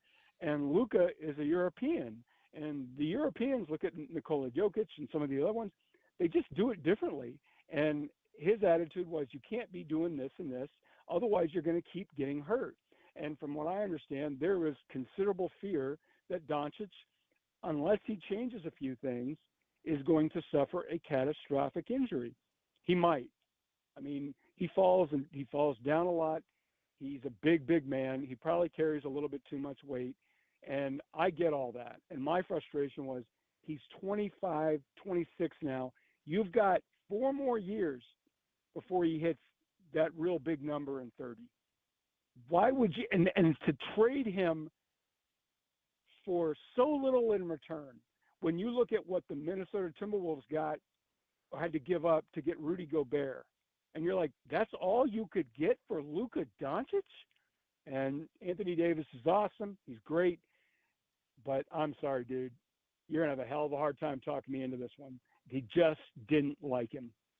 Okay, lastly, Mac, we have mentioned this before, and I can't recall. Eddie has pulled this up. We played it on the air once before, and I don't remember if you were a part of when we played it on the air, but I'm about to play it again. But I know that you and I have discussed this on the air. If I played it for you before and we're being redundant, I apologize because I honestly can't recall. I've slept since then. But for those that are unaware, Mac and I obviously went to high school together. We have a long history with one another. And we were a part of the radio and television program at North Central High School, WJEL. By the way, do you remember the tagline for WJEL, Mac? Was it The Source? That's your Panther Sports Connection. Oh, Panthers. Okay, sorry. So we had Adam Alexander, Mac, and myself were all in the same class. And in our senior year of high school, we had a radio show that aired on Tuesday nights. This actually was very shortly after the Reds had won the World Series over the Oakland Athletics. And one night we came in, and Jason Venturi, whose dad, Rick Venturi, is a part of the Colts radio network. Jason Venturi had just gotten a new keyboard. He's a musician. He'd just gotten a new keyboard that had a sound effect of what was supposed to be the sounds of like motorbikes, but we turned it into race cars, and we had no idea how we were going to and this is shocking, I realized that I had no idea how I was going to fill 3 hours of time. So we just decided that we were going to ad-lib an Indianapolis 500-mile race. Adam, myself, Chris Love was there, and Mac Engel, and I found the tape not too long ago. Mac, when's the last time you actually heard this tape? It's been within the last year or so, right? No, I'll be honest with you. I've got a lot of those. My very first interview, Jake, was on that radio station with Donnie Walsh. And I have it. I have it in my Do you room really? on a cassette. Yeah, I do. I have it on a cassette tape. And I have not been able to bring myself to listen to any of my horrible prepubescent self. So I'm kind of curious to see what this is actually going to sound like. Well, Mac hit puberty at the age of 22, and this is Mac at the age of 17. This would have been sometime in the late fall of 1990. We literally, we sold off all 33 drivers to kids from school that called into the show beforehand, and then we did Gentlemen Start Your Engines, the Star Spangled Banner, and we had little, if you remember, Mac, we had little sheets of paper that we would hold up as we threw it around of who the leader was so we could keep track of what we were doing. We had Al Unser Sr. win the race, right? But the one fun thing that we did in this is we told Jason that while he was just sitting there hitting the button with the sound effects of the cars, he also had a sound effect of an explosion. And we told Jason that he could surprise us if he wanted to periodically with a crash, and then it was up to us to ad-lib the crash. I think what we have is you ad-libbing a crash, and you decided to go ahead and eliminate the most popular famous driver in the history of the event. Here's Mac Engel along with myself, Adam Alexander, Chris Love was there as well on WJEL Radio in circa 1990. Trying to make his move. It's Mears. He can't do it. Not enough room. Michael Andretti is working hard on Rick Mears right now. He is working hard as Mears' engine begins to smoke. Michael Andretti has passed Rick Mears for second. Eddie Cheever now has taken over. Two guys. He has gotten past Foyt and Sullivan. And the young rookie has moved up and now is in fifth position as it's Al Sr., Michael Andretti, Rick Mears, Brian Dyke, and then Eddie Cheever. Just as Cheever takes Sullivan, Sullivan takes Cheever right back. Eddie Sullivan, the great driver of the beautiful red white car, is just dropped back into 8th place. Mac, you've got the race coming up. Holy cow! Cheever and Foyt around! Foyt collides with Cheever all the way, coming into turn 3. There you go, Mac. That was you, me, and then Adam threw it to you there at the end. Yeah, I can. The funny thing about that was, at one point, I got really animated. It might have been that, and I was in the studio across from you that had the plexiglass. Correct. So we could see each other. And I must have, and I knew when I was younger I would do this. I would get really worked up, and I'd probably get a little red, and I got really, really into it. And you guys were both laughing at me because I looked ridiculous when I did it. And I totally forgot that I wiped somebody out. all that stuff is coming back to me now. And even as I listen to it now, 100 years later, I forgot, A, how good that was, and B, how good you and Adam were then and obviously are now. I mean, you talk about things that people were born to do. Listen to that, and you can see, just as kids, why you guys are as good as you are now and why you are where you are. Well, I think it was just we grew up here, and so we'd listen to it. You know, we were basically mimicking what we had listened to growing up, and you're the same way, right? I mean, it was we were sports dorks. I mean, that's the bottom line, right? We were sports dorks, and somehow we've managed to, at least temporarily, make a living at it. We'll see how long that lasts, right? Right. I know. I don't want to check my email. But the funny thing is, when I was listening to that right now, if you took somebody and just said, here, listen to this, they might think that was real for a little bit. You think so? I mean, I guess, right? But I might be selling. I don't know. Well, Eddie, what do you think? Or does it sound ridiculous? I think it sounds actually pretty good. See, I will say, considering, now here's the thing. I do remember this. I remember at the beginning of the race, we knocked out Didier Tays, right? Mike Hillary was the owner of Didier Tays. And then Lisa Martin had Dominic Dobson. Now, after the race, people started, if you remember, Mac, it went crazy. Like, we sold off all the drivers. I say sold. I mean, people called in and said they wanted to be the owner. And then over the course of the race, people would call in and we would do pit road interviews with them. Like, that's right. Adam Mears John Love owned Rick Mears. I remember that. And when Rick Mears dropped out, John Love called in and was like, yeah, we're disappointed that the engine, but it's on to Milwaukee. I mean, people knew that everyone played along with it. But Lisa Martin called in afterwards to comment that she had Dominic Dobson, and we're like, well, how did your race go? And she said, well, it went great. He dropped out on the second lap and you guys interviewed him on the way to like the hospital, and then he finished seventh. so we were a little inconsistent. Well, and the thing that blows me away about that, I mean, it just tells you what a different time it was, is how many people listen to it, which, remember, a low-watt station like that, you might only get 10 listeners at a time, but we actually had people listening to it, and they stayed with it. No one would stay with anything. Hell, you can't even get people to stay with a movie now. And we had Mac, there's nobody listening to us right now that was listening when we were talking about Quinn Ewers. I know. We have the same audience then as we do now. Let's be real. Now, right. the other thing is this, though. I remember at the end of the race, Brad Fields was the owner of Al Unser Sr., and we called Brad Fields at home to congratulate him, and he had to go pick up his sister Becca from gymnastics practice, and we were devastated because he wasn't there for the interview, and we jokingly asked if he had a car phone, and his mom was like, well, I wish we were that rich. So that shows you right there how long ago this was, right? So everybody did an interview on a wall phone. Oh, yeah, of course. Well, so yeah, the calls never dropped because it was actually reliable landlines. Right. The one part of that, did somebody wipe out on the last lap? How did you end? You ended it. How did you end it? I just remember. No, we just had it be Michael Andretti and Al Unser Sr., and they swapped the lead like 3 times, and then we had Al Sr. win it because it was his 5th win. And then didn't you do an Al Unser Sr. impression? I think I did, and I just basically the whole time just went, well, I don't know. Yeah. Pretty cool. I don't know. You know what I mean? Yeah. I'm telling you, that could still pass for it. You know what I mean? And it is probably. Like all of us, you're right. All of us had, because we couldn't watch that race.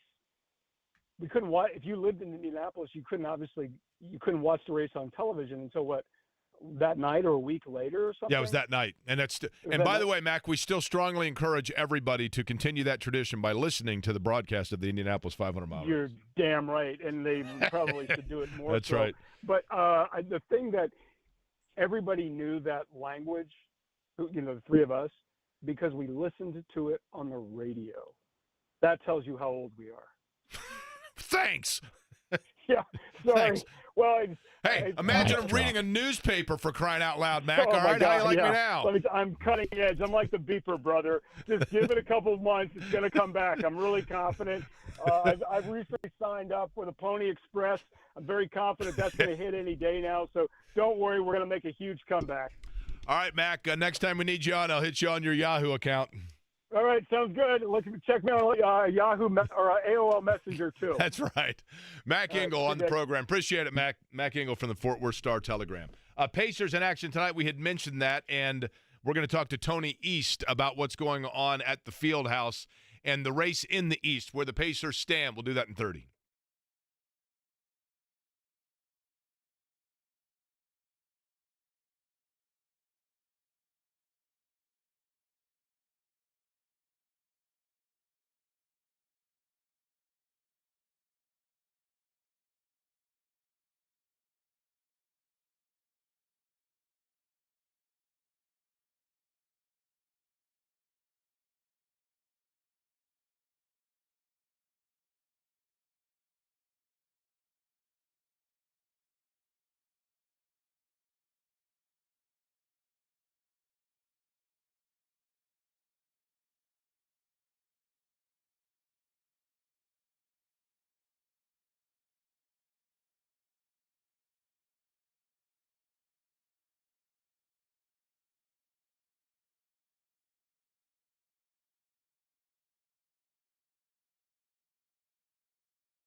Now is probably relatable to the vast majority of people.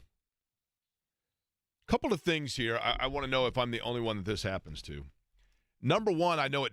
The first is not unique to me because I'm on a group text with a bunch of people from high school. Do you have one of those, Eddie? No, not really. How many group texts are you a part of? Like 3. Do you have names for the groups? Yes. Yes. You're not going to name the groups, though, are you? No. Okay. So I'll name one.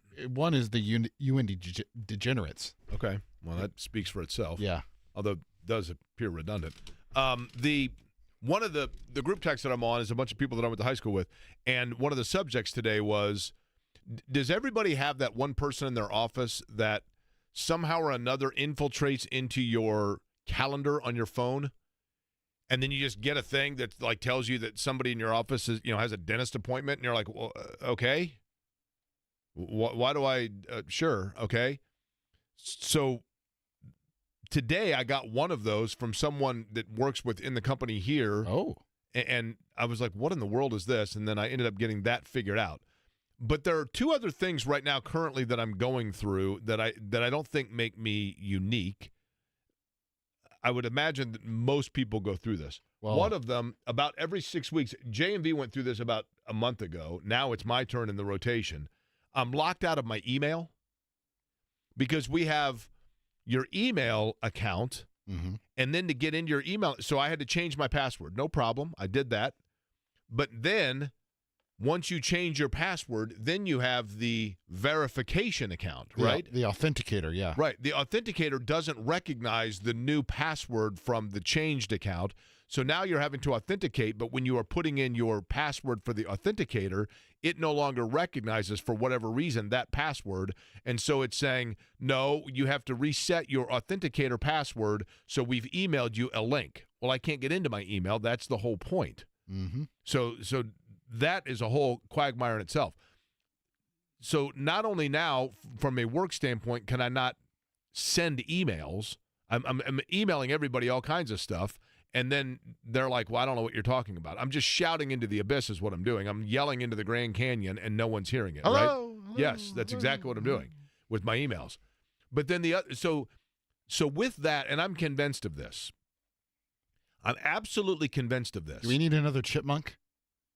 We've got 2 chipmunks that are well, that's the problem. The chipmunk that runs my email is off of the cigarettes, no longer on smoke breaks, and now he's onto the hard stuff, okay? The other thing, though, that I'm convinced of this.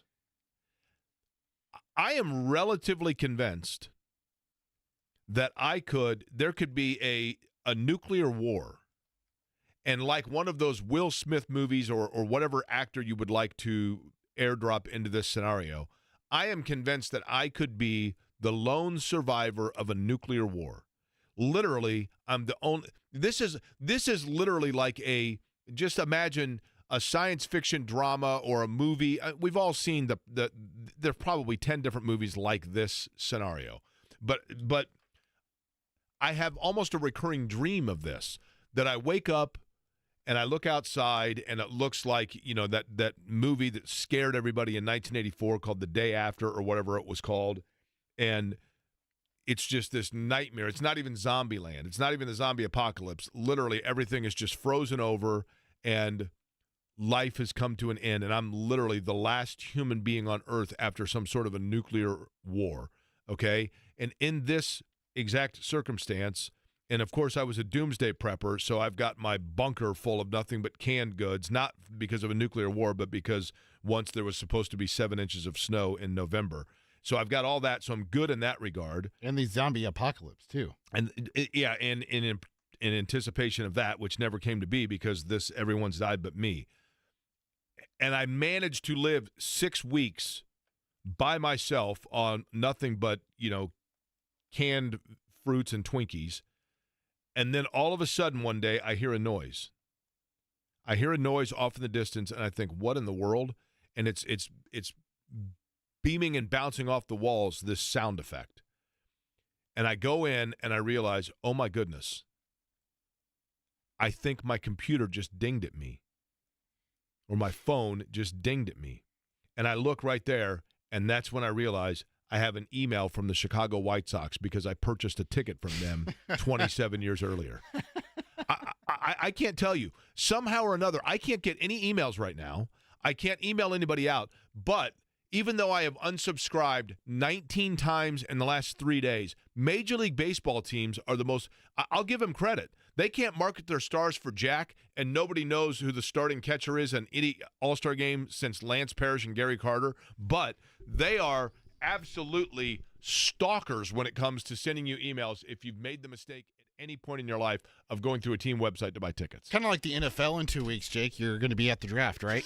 We will get the email telling us, congratulations and thank you for attending the largest NFL draft party in the history of mankind Well, with I'll 3 get million the people email. in Green Bay. I'll get the email. I don't know about you. Well, yeah, I can't get any emails now, but they could probably get to the Chicago White Sox and have them email it for me because they figured out whatever wall-breaking system they need to.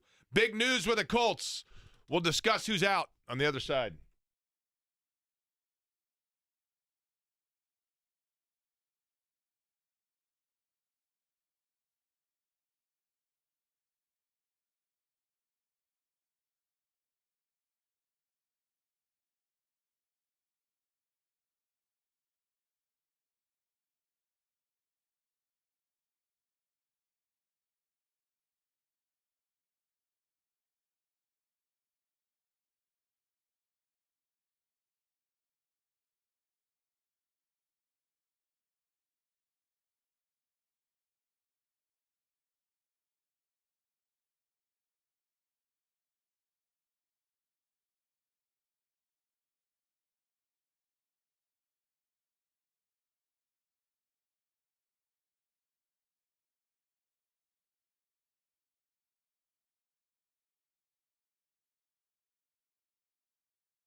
I guess actually that's kind of what Matt Gay did, right? Take the money and run, brother. Took the money to come to Indianapolis on a 4-year deal that made him the highest paid free agent kicker in the history of the National Football League. But 2 years into it now, Matt Gay has been released by the Colts at the age of 31. He converted 82.1% of his field goal attempts. That would be 64 of 78. 98 point what, Eddie, if you had to guess? 68 of 69 on extra points. What percent is that? 98 point what? Top of your head. 6. Bingo, baby. Look at the big brain on Eddie. Thank you. 98.6. Colts saved $2.75 million against the salary cap with the move. $4 million of dead money charged to the team. I'll be honest. My name is Jake Query. Hi, Jake. Hello. I'm 52 years old. I'm a radio host. I've never understood what dead money means. It's the money that goes towards the current cap of this season. With nothing coming back, I get it. Correct. But if you freed up 2.75, then how did you free 2.75 if you're getting charged $4 million? You're not actually paying out the 4, but it counts as 4. Is that what it counts? So what it comes down to? I think basically that for whatever you read is like the base salary that they had to pay that was guaranteed. Well, that's what goes correct. That's the number that's allocated to him for the cap, whether or not that's what they give him or not. Yeah. Right? Mm-hmm. Dead seems extreme. Right? Yeah. How about fake money? $4 million of empty. How about empty? It's $4 million of empty money as opposed to dead money. 53 of 56 inside of 50 yards. Jake, 11 of 22. What do you think the percentage is of 53 of 56? Okay, excellent question here. Let me think. 9, and then be 45. Carry the 3. Wait, 53 of 56? 53 of 56. 87.8. No. Too low. No, you're right, because 90% of 50 would be 45, 90% of 6, 91. 94.6%. Can you imagine if it was 93.5? He was perfect inside of 50 last season. Here's the thing about kickers, and this is unfair, but it's true. When I worked in television, I used to love when I'd be doing a live shot, and in my ear I would hear all hell breaking loose. I could tell that the director didn't know, like some tape wasn't rolling, and the producer was like, oh my gosh. And so they're saying in your ear, like, stretch, or throw the tape, or, we lost our live shot, whatever it might be. I loved it because your job in that moment is to make sure that nobody knows that all hell's breaking loose. And I always felt like that's where you earn your money. You don't earn your money for just going out and doing a sportscast every day. You earn your money so that people can't tell what's happening. And in addition to that, in any line of work, PR people that work public relations for a sports franchise, or like in auto racing, if there's been a tragedy, or if something goes wrong with a franchise, a player gets into legal trouble, whatever it might be, that's where you earn your money. That's what you're getting paid for. You're getting paid because you're the best PR professional that knows how to handle that situation. A kicker gets paid for his kicks after 50. Listen, you need to be automatic on extra points. I get that. And he was 68 of 69. And I mean, pretty much automatic. Nice. But he gets credit there, right? But unfortunately, for him, for Matt Gay, you are measured by what you do in the tough situations. That's what separates kickers. Why is Justin Tucker considered the greatest kicker of all time? I mean, or Vinatieri. Two things: distance or pressure. Vinatieri, the kicks that he made, he made the kicks that were the biggest. I mean, on the biggest stage, the Super Bowl, right? With the Super Bowl in the balance, he hits the kick.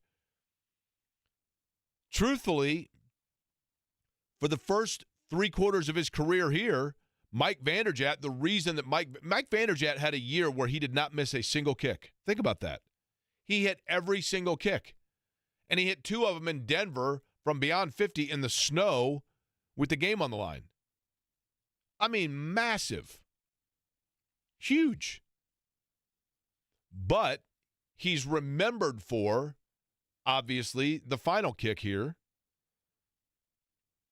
Because that's situation's where you earn your money. And Vanderjagt had, all the way leading up to that point, essentially done so. And we had him on as one of the best interviews that I enjoyed in terms of somebody's candor when we had him on the program, and he talked about how he'd lost it. He just had lost his touch. But beyond 50 is where you need to make those kicks at more than 50% clip. And he was brought in to do exactly that. Kicker.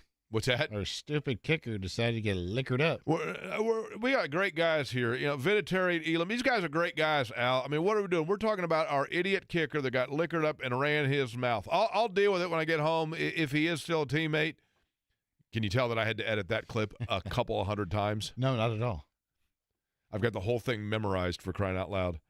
But, you know, for Matt Gay, that's the situation. Now, as I mentioned earlier, the thing to me that is peculiar about, or that will be interesting about the release of Matt Gay, is the fact that this is a position that the lack of production at that position is something that we, and when I say we, I mean the media brethren within the area, and fans, for that matter. I mean, we are the liaison, for the most part, between fans and then, you know, the press conferences.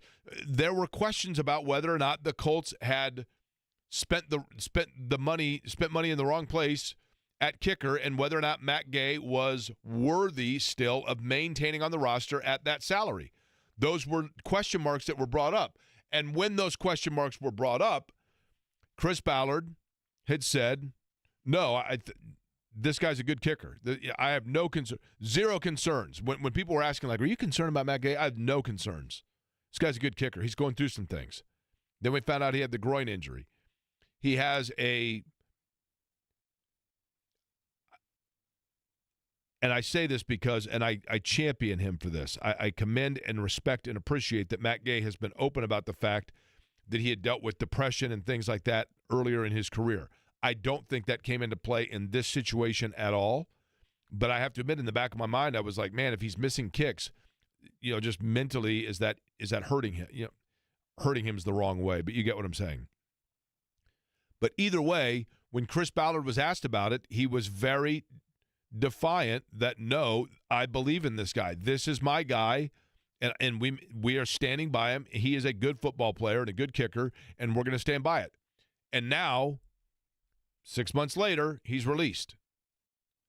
Now, there are other players on that roster in that locker room that, if I'm not mistaken, there is precedent of them saying, we believe in this guy. This is our guy. We believe in him. We are confident in him. One of them plays the most ultimately important position in the National Football League for the Colts. And they can tell me outwardly and publicly, they can mention that they believe still in Anthony Richardson. But what we are seeing now, wide receiver position, I like our guys. Then goes out and drafts a whole new roster of wide receivers. Not whole new, but for the most part. You know, Paris Campbell ain't here anymore. Mike Strawn ain't here anymore. I like our guys. Where are they? Went out and did a good job. Josh Downs a good player. Deion Kane. Alec Pierce a good player. Deion Kane's in the UFL, right? Defensive backs. I got to see these guys play. I'm confident in them. I like their size. I like our guys. Says that. 6 months later, goes into free agency and spends money to get experience at the defensive backfield. And now tight end and quarterback, I like our guys. Kicker, the latest position of one that I like our guys until I don't like them anymore. And it seems like the people that at times become the most vociferous and or frustrated about the Colts, usually we don't like guys before, not literally on a personal level, but we have question marks seemingly 6 months usually before Chris Ballard does. Kicker's not a position that's an end-all be-all. I mean, I'm not sitting here saying that this is indicative of some sort of a seismic change or philosophical approach or variation within the Colts. But I do think that it sets precedent of something that becomes interesting to monitor because, again, it's a position that was of question, that was defiantly supported, and now is about to be changed. Tony East joins us next.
By the way, my boy Vegas was the leader at the Masters today through 2 holes.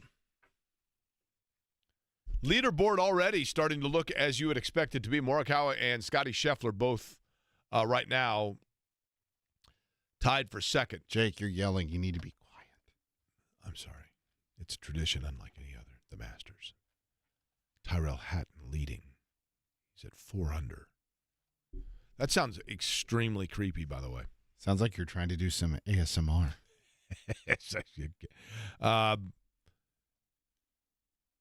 You know, I get it. Like, it's funny, even when Eddie White was in, though, and he was talking about the Masters, like, you kind of get caught up in other stuff going on, and I think we talked about it, Eddie. You know, Saturday, Sundays when it really ramps up and you start to really pay attention, right? The Masters almost feels like the opposite of the NCAA tournament. The NCAA tournament, it's the opening 2 days where everybody's all gung-ho, and then by second weekend, you know, you're kind of okay. The Masters, other way around. I mean, I know people are very interested right now, but certainly Saturday, Sunday is when it ramps up. Now, Saturday and Sunday, we should have a very clear idea of where the Pacers are. Well, certainly we will by Sunday in the NBA playoffs. They need one win to clinch home court in the Eastern Conference playoffs or a Milwaukee loss. That opportunity may come tonight at the Fieldhouse for a 7 o'clock tip on national television. And joining us now to talk about that and more from Forbes and, of course, Locked On Pacers, he is Tony East. Tony, tonight the story may be less about what Indiana does and more about what Cleveland is already deciding to do in terms of those for the Cavs that are not going to play, as they have locked up the number 1 seed in the East, but still have a chance at number 1 overall for the playoffs. But several Cavs out tonight, correct? Yes, actually, last night OKC won, so they can't get number 1 for the finals. So that's already done. Okay, so that's why they're already rested. Okay. Yeah, well, the last 2 games for the Thunder were against the Pelicans and the Jazz, so it was pretty much over anyway. But last night secured it when OKC resting Shea beat the Suns because the Suns are pathetic now. So yes, it's over. Every team the Pacers play the rest of the way is completely locked into their seeding, and they can't move up or down no matter what.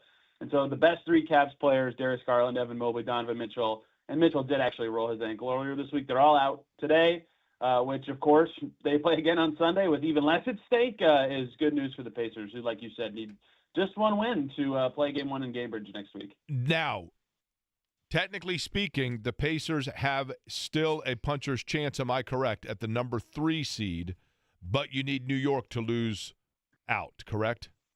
Yes, New York lose out, Pacers win out, Pacers would be 3. Do they want 3? I don't know. I mean, I don't even think they'd answer that on the record, but truth serum, do they really want it? Would they rather play Cleveland in the second round if they win? I don't know. Who do they want to play in the first round? If that's even easier, I don't know. But yes, 3 is still possible. And the Knicks do have 2 more relatively hard games, and they are resting starters themselves tonight against the Pistons. So the Knicks are resting people. Yes, Josh Hart is out for them. OG Anunoby, who's been playing unbelievable, he's out for them. And I think Mitchell Robinson, they have 3 guys out tonight. Is there some truth, Tony? I think it was Scott that pointed this out this week. No, actually, it was Denary yesterday. We were talking to him. And it makes sense once you stop and think about it, but it's hard to stop and think about it sometimes. We talk about, like, the resting of players. There's going to be 6 days off for everybody anyway, right? It's not about actual rest. It's just the designation they're getting. It's like Tyrese Halliburton skids his back at halftime, and everybody's freaking out. Like, you just if someone gets hurt, you're devastated, right? Like, what's the point? So it's what I think. It's risk management, not rest management. That's what I think. Well, that's yeah, fair. because every team's going to be dealing. You're going to get the same question every week. Oh, well, is it rest or rust? You know, what's going to matter more? Like, every team's dealing with the same thing. Who cares? But, you know, I think it's just about nobody getting hurt, right? Like, the Cavs should play as few of their good players as possible. They're literally playing for nothing. They can't even move up the draft order, right? Like, play your guys 20 minutes in the first half and get out alive. Tony, I'm going to begin with, we'll go East and West on this. I'll begin with East, okay? Be it good or bad, I want you to tell me the team that, and I'm talking about playoff-eligible teams here, right? Playoff-bound teams. Sure. In the East, I want you to tell me the team that the way that they're playing right now, and by right now I mean in the last handful of games, 2 weeks or so, the team that is playing in a fashion that is least representative of who they actually have been for the most part over the course of the year. Go. Ooh, the Cavs, honestly. I mean, they destroyed everybody for the entire season basically, and then I think they're like 7-6 in their last 13 games. Like once it was clear they were going to be the 1 seed, and they've had guys go in and out of the lineup there. I wouldn't say their effort level has really waxed and waned. I just don't think it's representative of the team they really are, which is one of the best teams in the league. And like they just haven't really had a reason to put their best foot forward. They've been missing some bench guys here and there. Mitchell got hurt, right? Like I think they're the team that's honestly misrepresented by their skid into the playoffs. We see this every year. The year Denver won the title, everybody was bellyaching about how they were playing when the playoffs came around, and they won the championship. Like it's so hard to focus when you have a seed locked up or you have nothing to play for late in a season. And they have done that. They've kind of coasted in, and guess what? It worked out. They only needed to win like half their games of their last 15 to lock up the 1 seed. And the other one, honestly, might be the Bucks, who I guess right now are winning 5 in a row, but I still think they're better than their record, and that Giannis is amazing. And I get why they might be vulnerable without Dame, but they just seem like a team that I would not want to play if I were another NBA franchise. You know, I had said for the last 3 weeks that I would prefer the Pacers seed Detroit than Milwaukee opening the playoffs. Yeah. And then I saw the way Giannis has been playing for the last 5 to 7 games. Man, when that dude switches it into gear and wants to get going, it is pretty tough, right? Yeah, you say good luck and hope that other guys miss shots because he's going to make good plays the whole game, right? And we know he can score. He's done it against everybody. He's going to get to the rim. He's going to score 30 to 35 points, and it's going to be frustrating because you can't stop him. But recently he's averaging a triple-double. Like the passing has been the best I think I've ever seen from him. And not that I've watched every Giannis game ever, but it looks ridiculously good right now. And if that's something they can hold to, that requires his teammates making shots, but that's when the Bucks are really good. And even without Dame, they've been survivable. And so, yeah, it's easy to say, oh, they're missing their whatever you want to call it, their second best player, a star, whatever Dame's class is. Like that's true, but among the probably seeds 3 through 6 in the East, that Giannis is the best player, right? Like that's still not fun or easy or something you want to do as any franchise, right? So I find the Bucks' recent play to be fascinating because are they finally turning a corner? Is this a misrepresentative sample? What's actually going on? Who knows? Because they were kind of wobbly right before this run where they started winning a lot, and I'm really curious what they're going to look like when the games ramp up. Okay, same question, Western Conference. Oh, that's a good one. I mean, the Rockets keep winning. I don't know how. Maybe and no one talks about them, right? Yes. I mean, who's their best player, right? Alperen Şengün, like he's not that, if at all, like popular, famous, whatever term you want to use, right? So I get why no one talks about the Rockets, but they have been playing of late, not like awesome. They've had a couple good wins. They beat OKC. They beat the Warriors, although maybe beating the Warriors right now is not that impressive given they lost to the Spurs last night. I don't know what to make of them. Like, are they actually the 2 seed? Are these wins actually something they can do when the games really ramp up and matter? Or is it, they win with defense in the possession battle? Like, is that going to work in the playoffs or something else going to matter? Or, are they actually going to be awesome? And like this style's just going to translate no problem. And we're all going to look stupid for picking against them. And the other team I'm curious about is the Warriors. They had a terrible loss last night for their playoff hopes, but I think they're like 18-3 since they or 18-4 now since they traded for Jimmy Butler. Like, I've seen Jimmy Butler end seasons for opposing teams in a postseason. Like, is it possible they're just super good and we're all overlooking them for no reason? There are certain teams, Tony, to your point, that they have to be eliminated for a week before you even then finally rule out the possibility of them just getting hot and being, because of what you're going off of what they have been. Doesn't the right. Warriors feel like they could? You never want to rule them out for that reason, right? Never. I mean, last I checked, Steph Curry's still on their team, right? Like, yeah, exactly. I think they could beat anybody in one game because of that. So have fun playing them if you get them in the play-in, which is now possible because again, they lost to the Spurs last night. Like, why am I gassing up this team that can't beat San Antonio? But at the same time, I've seen Jimmy Butler carry teams to the finals, not like through one round, like the whole thing, right? And I wouldn't want to play that team at all. I don't think anybody does. I think they know that. I think they've constructed their team in a good way, even though it's possible that, like, we look really stupid and they are the 7th seed and just get, like, blown out by the Rockets or something in the first round. The West has so many question mark teams. Like, Denver looks terrible recently, and they fired their coach in the weirdest time. It's just like, what is going on? And what's going on with, okay, here's 2 of them for you. And I realize we want to talk primarily about the Pacers in the East. Pacers Cavs tonight at the Fieldhouse. Tony East joining us. But if we're sticking with the West real quick, Minnesota has just kind of plodded along. I mean, they were obviously a team that looked like they were right on the cusp of potentially taking over the West a year ago. And then what has happened with Phoenix? I mean, Phoenix, another one, right? God. Recently a finals team, still have Kevin Durant. Terrible. If I could tell you what was going on with Phoenix, I would. It makes no sense to me. I mean, not that I thought they'd be like good necessarily, but to be like truly like terrible. Like they're going to win 36 games. Like 2 years ago, when the Pacers, Halliburton was out the last 17 games of the season, they made mid-season trades. They won 35 games that year. Like the Suns are barely better than that team. You're telling me? Like it's so perplexing to me how bad that team is with Durant playing almost 65 games, with Booker playing a lot of the season really well.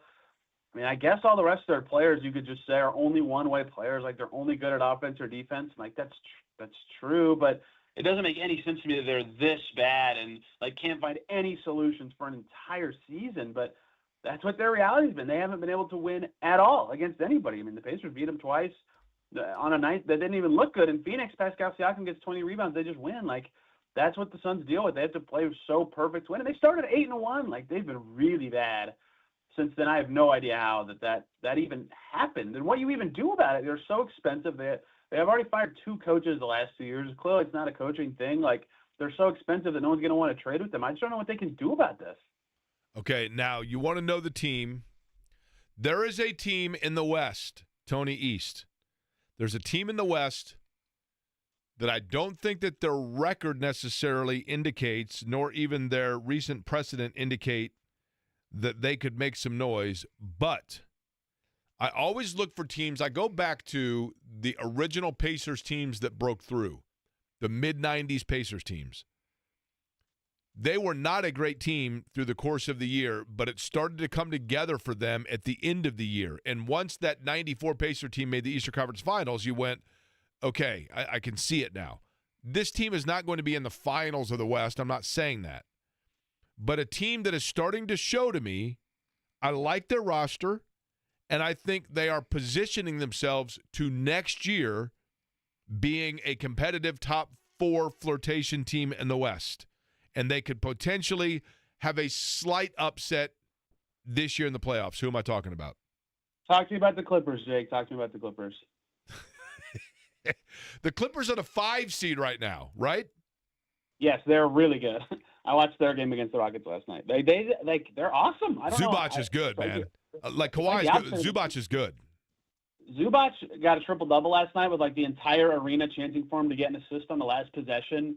And Bogdan Bogdanovic took the weirdest 3 that like toilet around the rim off the backboard, hit the rim twice and went in. Like the basketball gods are on the Clippers side right now, Jake. That's my theory on the Clippers. Like when that kind of thing can happen. And look, they have good players. Like Kawhi Leonard's really good when he's healthy and plays. The problem for his whole career is that he doesn't. And maybe the problem is that he'll have an injury in the next couple days that'll ruin everything. But Harden is like transformed his game enough to be a real point guard on a team like this. They have awesome defenders like all up and down the team that make it hard to play against them every night. Zubac is legitimately awesome with his defense, and now he's like a passing, scoring threat in the post.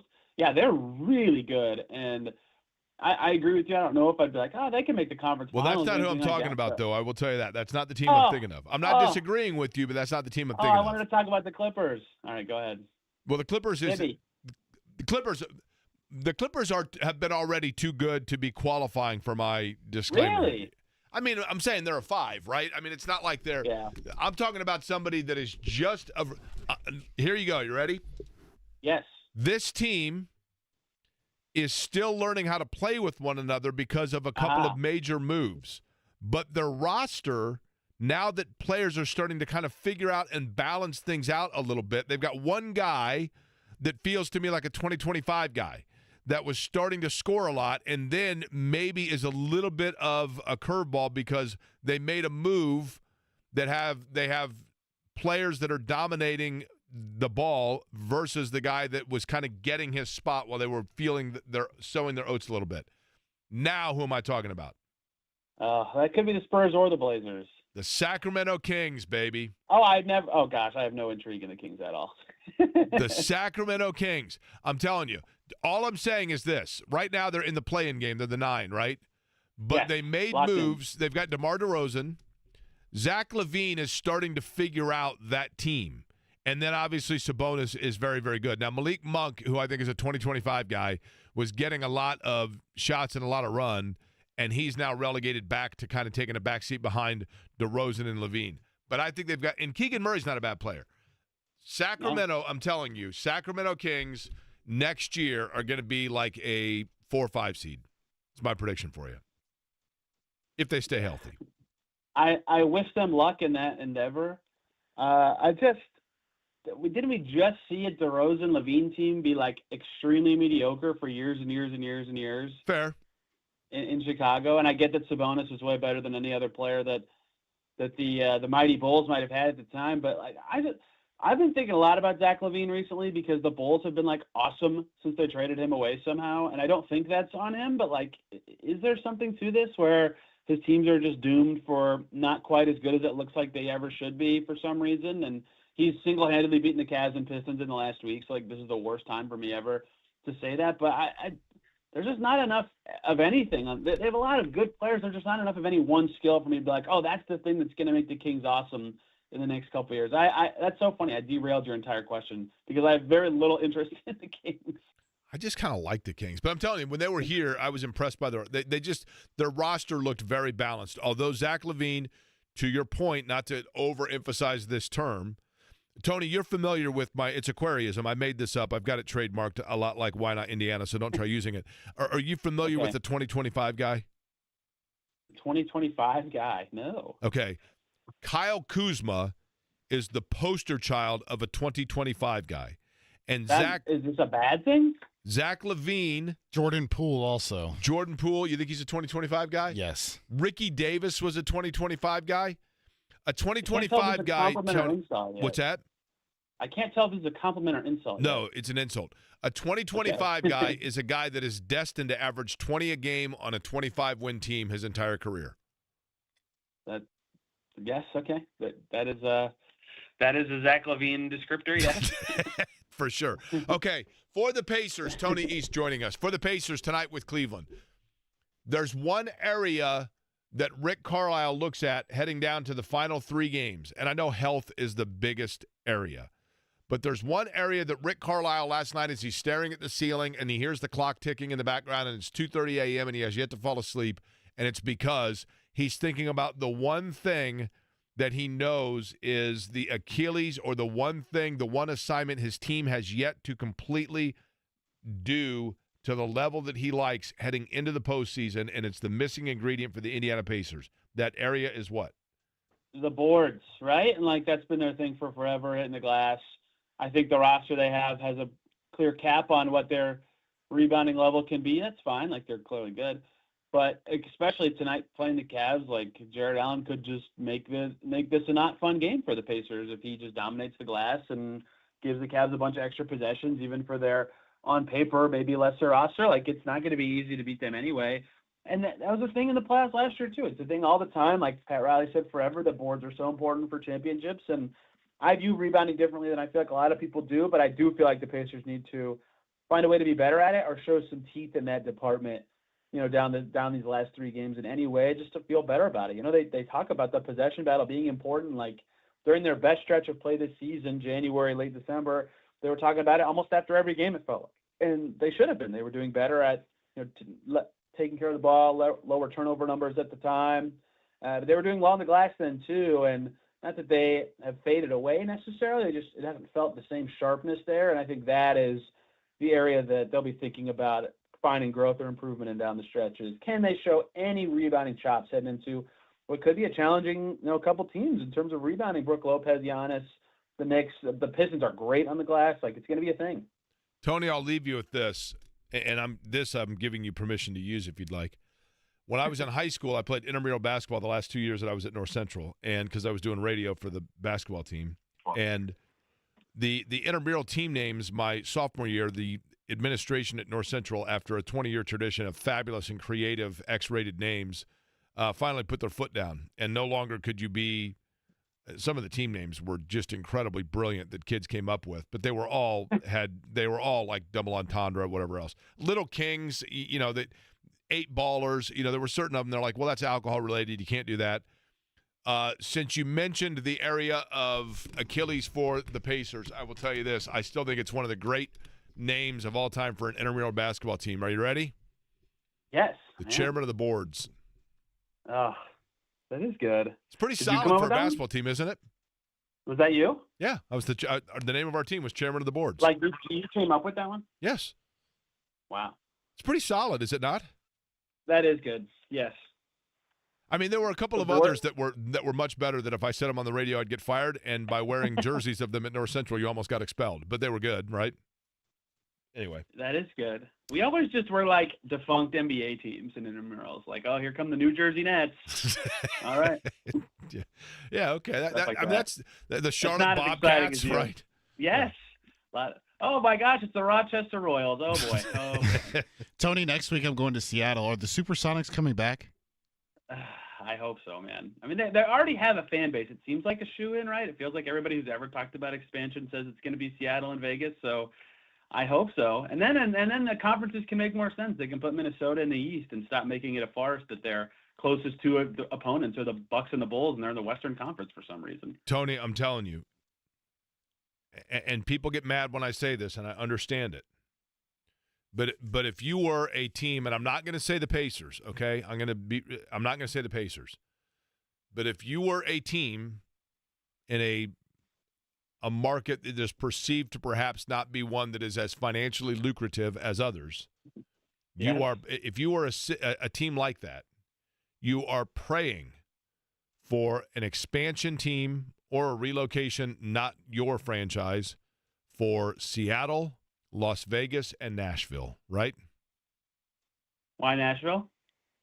Because Nashville is – I think Nashville – I mean, obviously Seattle had the Sonics, and the NBA would love to be back in Seattle. Vegas, it goes without saying.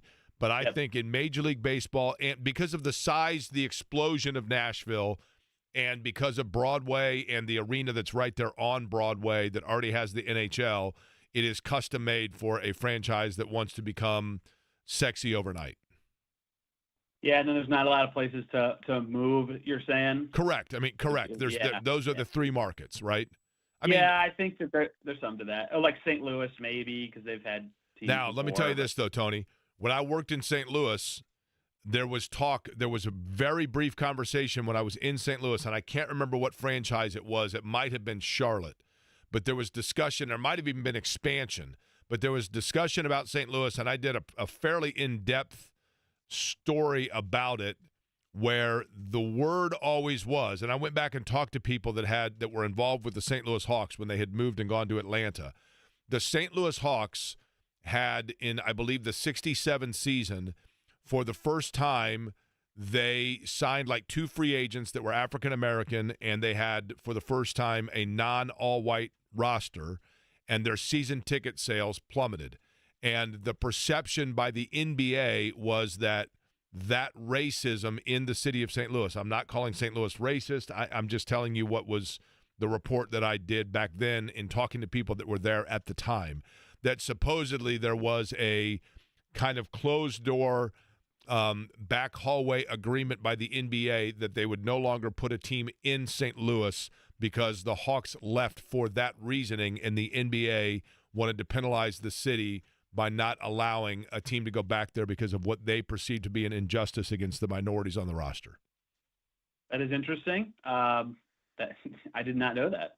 I don't even know. I mean, that's not like some widely reported thing. You know what I mean? But it is interesting. If you talk to the old-timers in St. Louis, and I mean now it's got to be really old-timers because that was 25 years ago when I did that. But if you talk to the old-timers, that was very front of mind for them.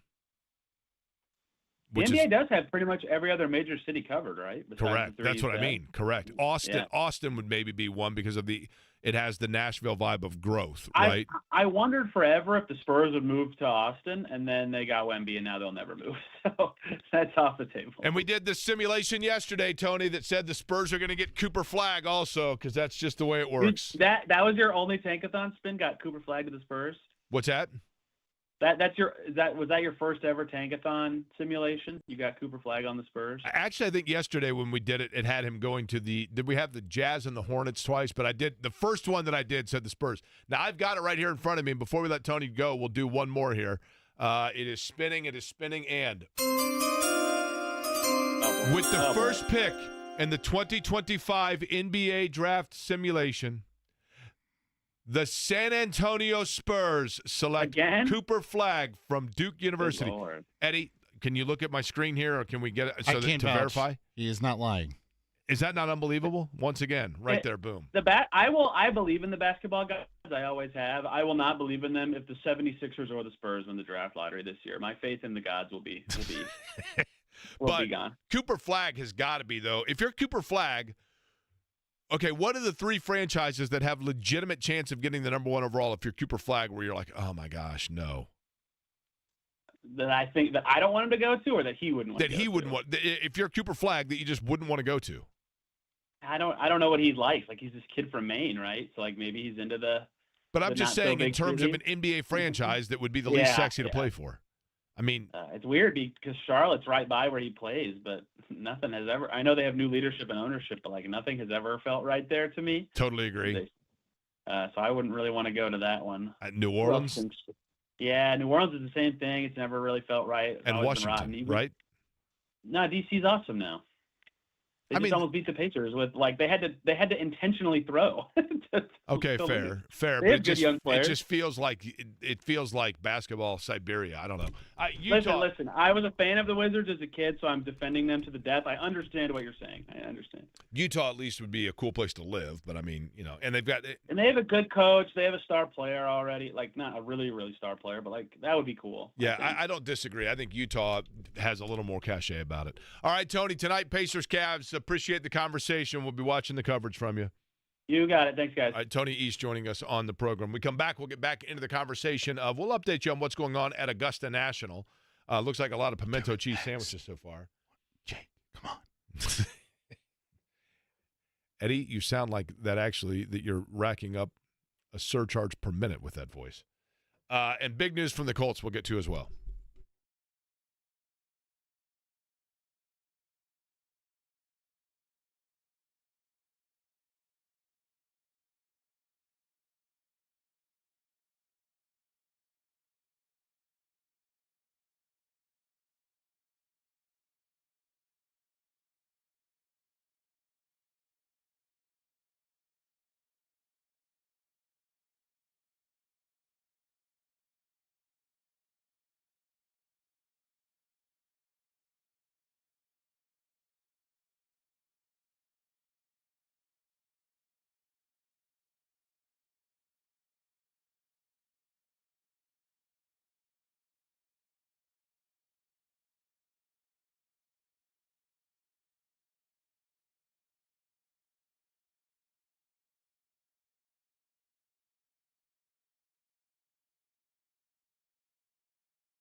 This from Steven on the X Post Twitter.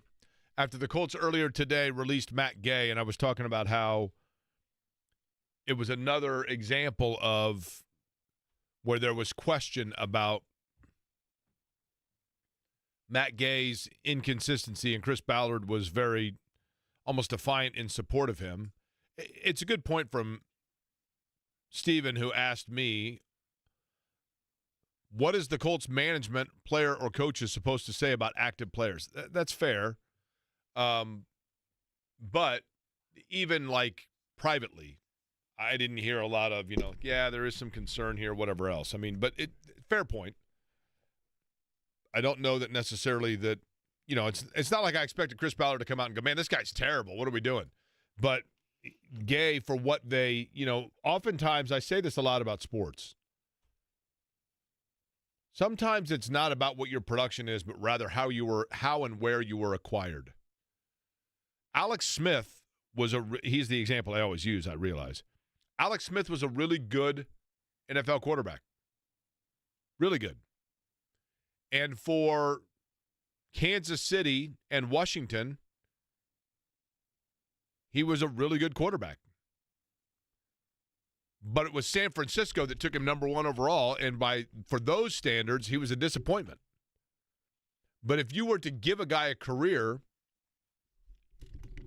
and say, hey, what would you say if you got this out of a guy as the number 26 player drafted? You'd go, yeah, that's solid. But because he was the number 1 player selected, that changes for, especially the initial franchise, just what his career was. But he was a solid quarterback. But you expect the number 1 overall pick to be a trajectory-changing franchise quarterback. Although what's interesting is, how many quarterbacks, Eddie, that were drafted number 1 overall in the NFL draft, would you say, what percent do you think of the quarterbacks that went number 1 overall actually changed the fortune for the better of long-term for the franchise that selected them? 25%? That's probably about right. I mean, the number 1 pick in general, right? Let's go back to, because Baker Mayfield didn't do it in Cleveland, but you can certainly say he's doing it right now in Tampa. Perfect example, right? Perfect example. Solid career, right? But is it the career of a number 1 overall? Let's go back to, how many years back do you want to go? The 2000s? You want to go back to Peyton? How far back in your day do you want to go, Jake? Back in my day. We'll just go, okay, since Peyton Manning. Tim Couch. Give me a yay or nay. Give me a ding or a buzz. Tim Couch. No, God! No, God, please, no! Michael Vick. David Carr. Carson Palmer. I would agree with that, without the injury for sure. Okay, now, here's an interesting one. Well, not only in Cincinnati, but Arizona, too. Yeah. Eli Manning. Problem is this. It was San Diego that did it. I know. Certainly not for them. Alex Smith, we mentioned, okay? Jamarcus Russell. Matthew Stafford. Sam Bradford. Cam Newton. I went double yes on Stafford. Yeah. Okay. Although Stafford, again, not for the franchise that drafted him, but still was very good with the Lions as well. Andrew Luck. Talk about a hot button issue around here. Jameis Winston. Jared Goff. I would agree with that. Baker Mayfield. Kyler Murray.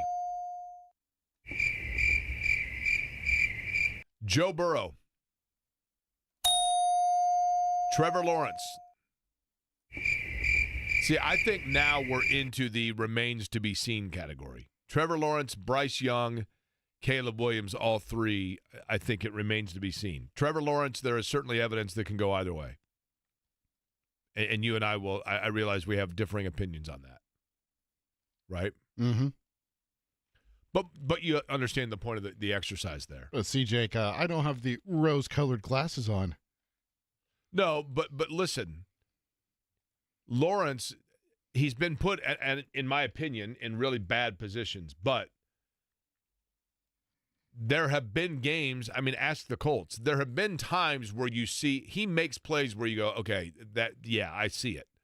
But then to your point, he also makes plays where you're like, what's going on here? Mm-hmm. He has regressed for sure. When they went into Kansas City and were leading that game, I mean, it felt like they were on the right path. It looked very similar to the early, like the Manning years when it all came together in that year in 2000 and they went and lost to Tennessee. But you could see that the groundwork was there. Update from the Masters. What's the update, Jake? Household name Corey Connors of Canada. Your leader right now, he's done for the day, and he is 4 under. Justin Rose is just behind him, tied with Tyrell Halton. Am I saying that correctly? I don't know, Jake. I don't watch golf. They are both 4 under. Scotty Scheffler right now is 3 under. He is through 14. Jason Day is through 15. He is 2 under. I always like trying to find the guys that you're like, what is this guy doing? Off to a terrible start. Like, I'm looking to see where Jordan Spieth is. Sergio Garcia is even through 7. I still can't believe they wouldn't let Santiago Xander de la Fuente Schauffele is even through 5. What's that? I couldn't believe they would not let your guy Santiago de la Fuente in. Listen. They just had to give the rest of the field a chance this year, Jake. Santiago de la Fuente is kind of like Ohio State with the college football playoff. They were looking for any reason to keep him out because you don't want him in there because you know what's going to happen when he's in, right? My man that I told you was my Ludwig Oberg, right? I said Aberg. He's changed it to Oberg. The Ludwig Oberg, who is the Antoine Bethea of golf, he is even through 5. Yeah, we found that out with our conversation with Will Haskett on Tuesday, right? Correct, that he's changed his name. Yeah. Bobby Okereke. That's right. Right now, Nick Dunlap. Now, how about this? Now, you got to feel for this fella. Is that a football player? You got to feel for this fella. Nick Dunlap is through 16. He's 15 over on the day. Nice. 15 over. Isn't that good? He has 4 double bogeys and 6 bogeys. Gosh. I'll repeat that. Hell, I could do better than that. He's got 4 double bogeys. What are we doing here? What's Nick doing?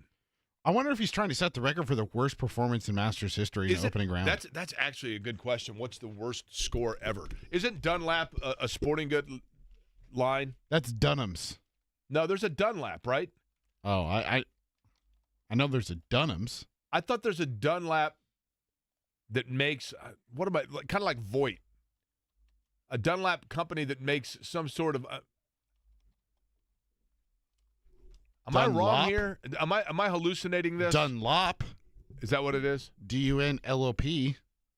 What's Dunlop? Is that like some sort of sporting good manufacturer? Yes. Primarily for tennis, golf. Okay, tennis. Here we go. Nick Dunlap, by the way, is 21. He's from Birmingham, and he went to Alabama. Is he getting lapped? Yes. Very much so. I mean, come on, Nick.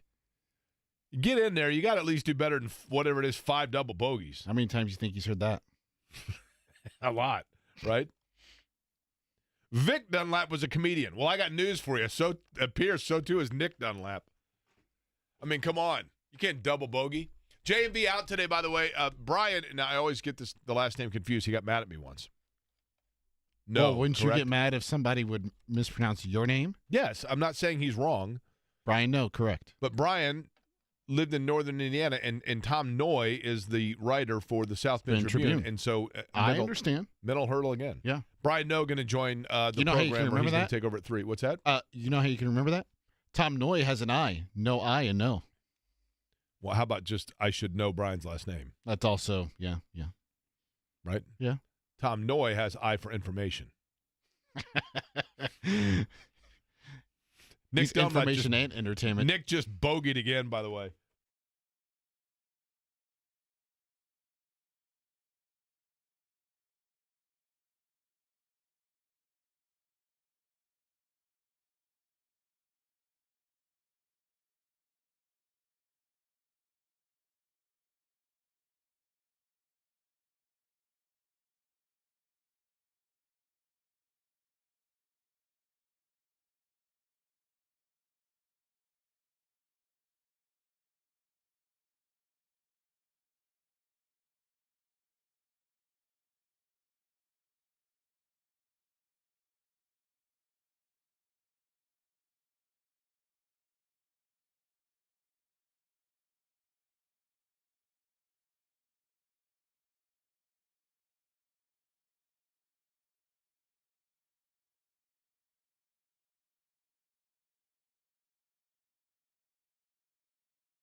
Hey, Jake, somebody points out to me, is Nick Dunlap an amateur? He's playing like one, but it says here that he turned pro in 2024. He's 89th in the FedEx points. He has 2 career wins and a top 10. Wouldn't be wins on the PGA Tour, right? He has 2 PGA Tour wins, it says. Well, He's there made you the go. cut 21 of 35 times. He's won $3.5 million so far. Can you imagine that? This guy's won $3.5 million. He's out there double bogeying all over the place. Sign me up. I have a question for you, Sergey. Yes, sir. Yesterday, you said you were going to go see Beetlejuice Yes, at sir. Clues Memorial Hall. That is correct. How was it? You know what? I should have mentioned that earlier. It was very good. I am a fan of. I marvel at just like the talent of people in shows like that. I have, believe it or not, I have never seen the movie Beetlejuice Don't say it 3 times. with Michael Keaton. That's right. I've never seen the movie Beetlejuice with Michael Keaton. I mean, it's kind of impossible to not have been around when that movie was out and not be familiar with it, obviously. But I never saw it. And so relatively unfamiliar with the actual plot, but the musical did a very good job of, sometimes in musicals like that or in Broadway shows, because they're singing to you what they're relaying, and unless you're paying very close attention, it's very easy to get kind of lost in what's going on. Mm-hmm. And that show last night was really, really good at making it very clear what was going on. And I was surprised by this, Eddie. You ready? Yeah. A couple of F-bombs. Really? Oh, yeah. Yep. Fricks? Mm-hmm. Couple of them. Fricks? Really? That Beetlejuice potty mouth. Wow. Maybe that's how it is in the movie. I don't know. But it was good. And the guy that plays Beetlejuice in it is – now, they only are doing, I think, 6 shows. My understanding is the last night was the premiere, if you will, in Indianapolis because it was set to begin on Tuesday, but they had the semi that was bringing all of their props. I don't know if it got stuck in traffic or they had it stalled or something happened, and therefore they did not get the props in time, and so therefore there's a Friday matinee now to make up for what should have been the Tuesday evening show. It's possible the truck with the props is the one that you are trying to track one of your U.S. Well, I'm not going to say the name of the organization.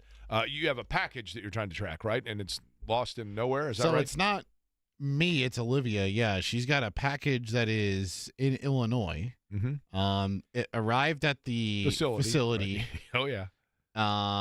A week and a half ago, saying that the label was created. Then 2 days later, it was ready to be shipped or whatever.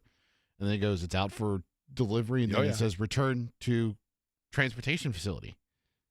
There was an error or something that was gone wrong. And now she can't get answers on when she's getting her package. I like it when you get the one, and this happens a lot. And it's what's the part that sucks about it is the company she ordered this from, they don't have like a call number for customer service. All you have to do is either A, through email, or B, through their online customer service. Here's the one problem that I have with, and look, I understand that it's unbelievably convenient. And I'm not talking about when you order something on Amazon like a product, a household product, a thing of detergent or whatever, or you buy a house, stuff like that on Amazon. I get that.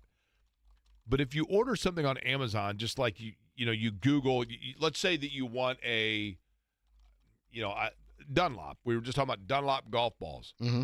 So you're like, you know what? I'd like not a Dunlop sweatshirt, but just a gray sweatshirt that just says golf on it, right? So you Google it, and like some Amazon thing comes up, like, here's a gray sweatshirt that just says golf. And you order it, and oftentimes, and then it arrives, and you're like, who made this? It comes, and it's just in a plastic bag, and there's no tags on it. It's just completely random, which is like fascinating to me. Sometimes it's just I don't know if what I'm trying to say makes sense, but it feels like there's this incredible risk of complete anonymity. And I get that, like, it's very easy to then send it back and whatever else by going to the different stores. I get all that, and it is very convenient.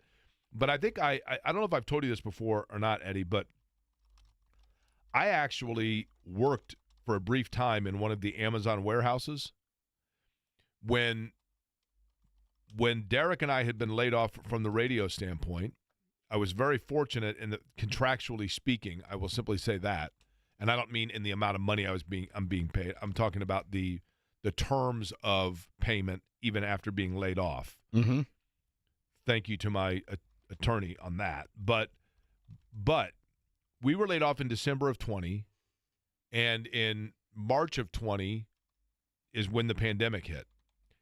And I got really worried about, I really did think there was the possibility that we were heading into, like, who knew? It was just this lost frontier job-wise. And I thought, you know what?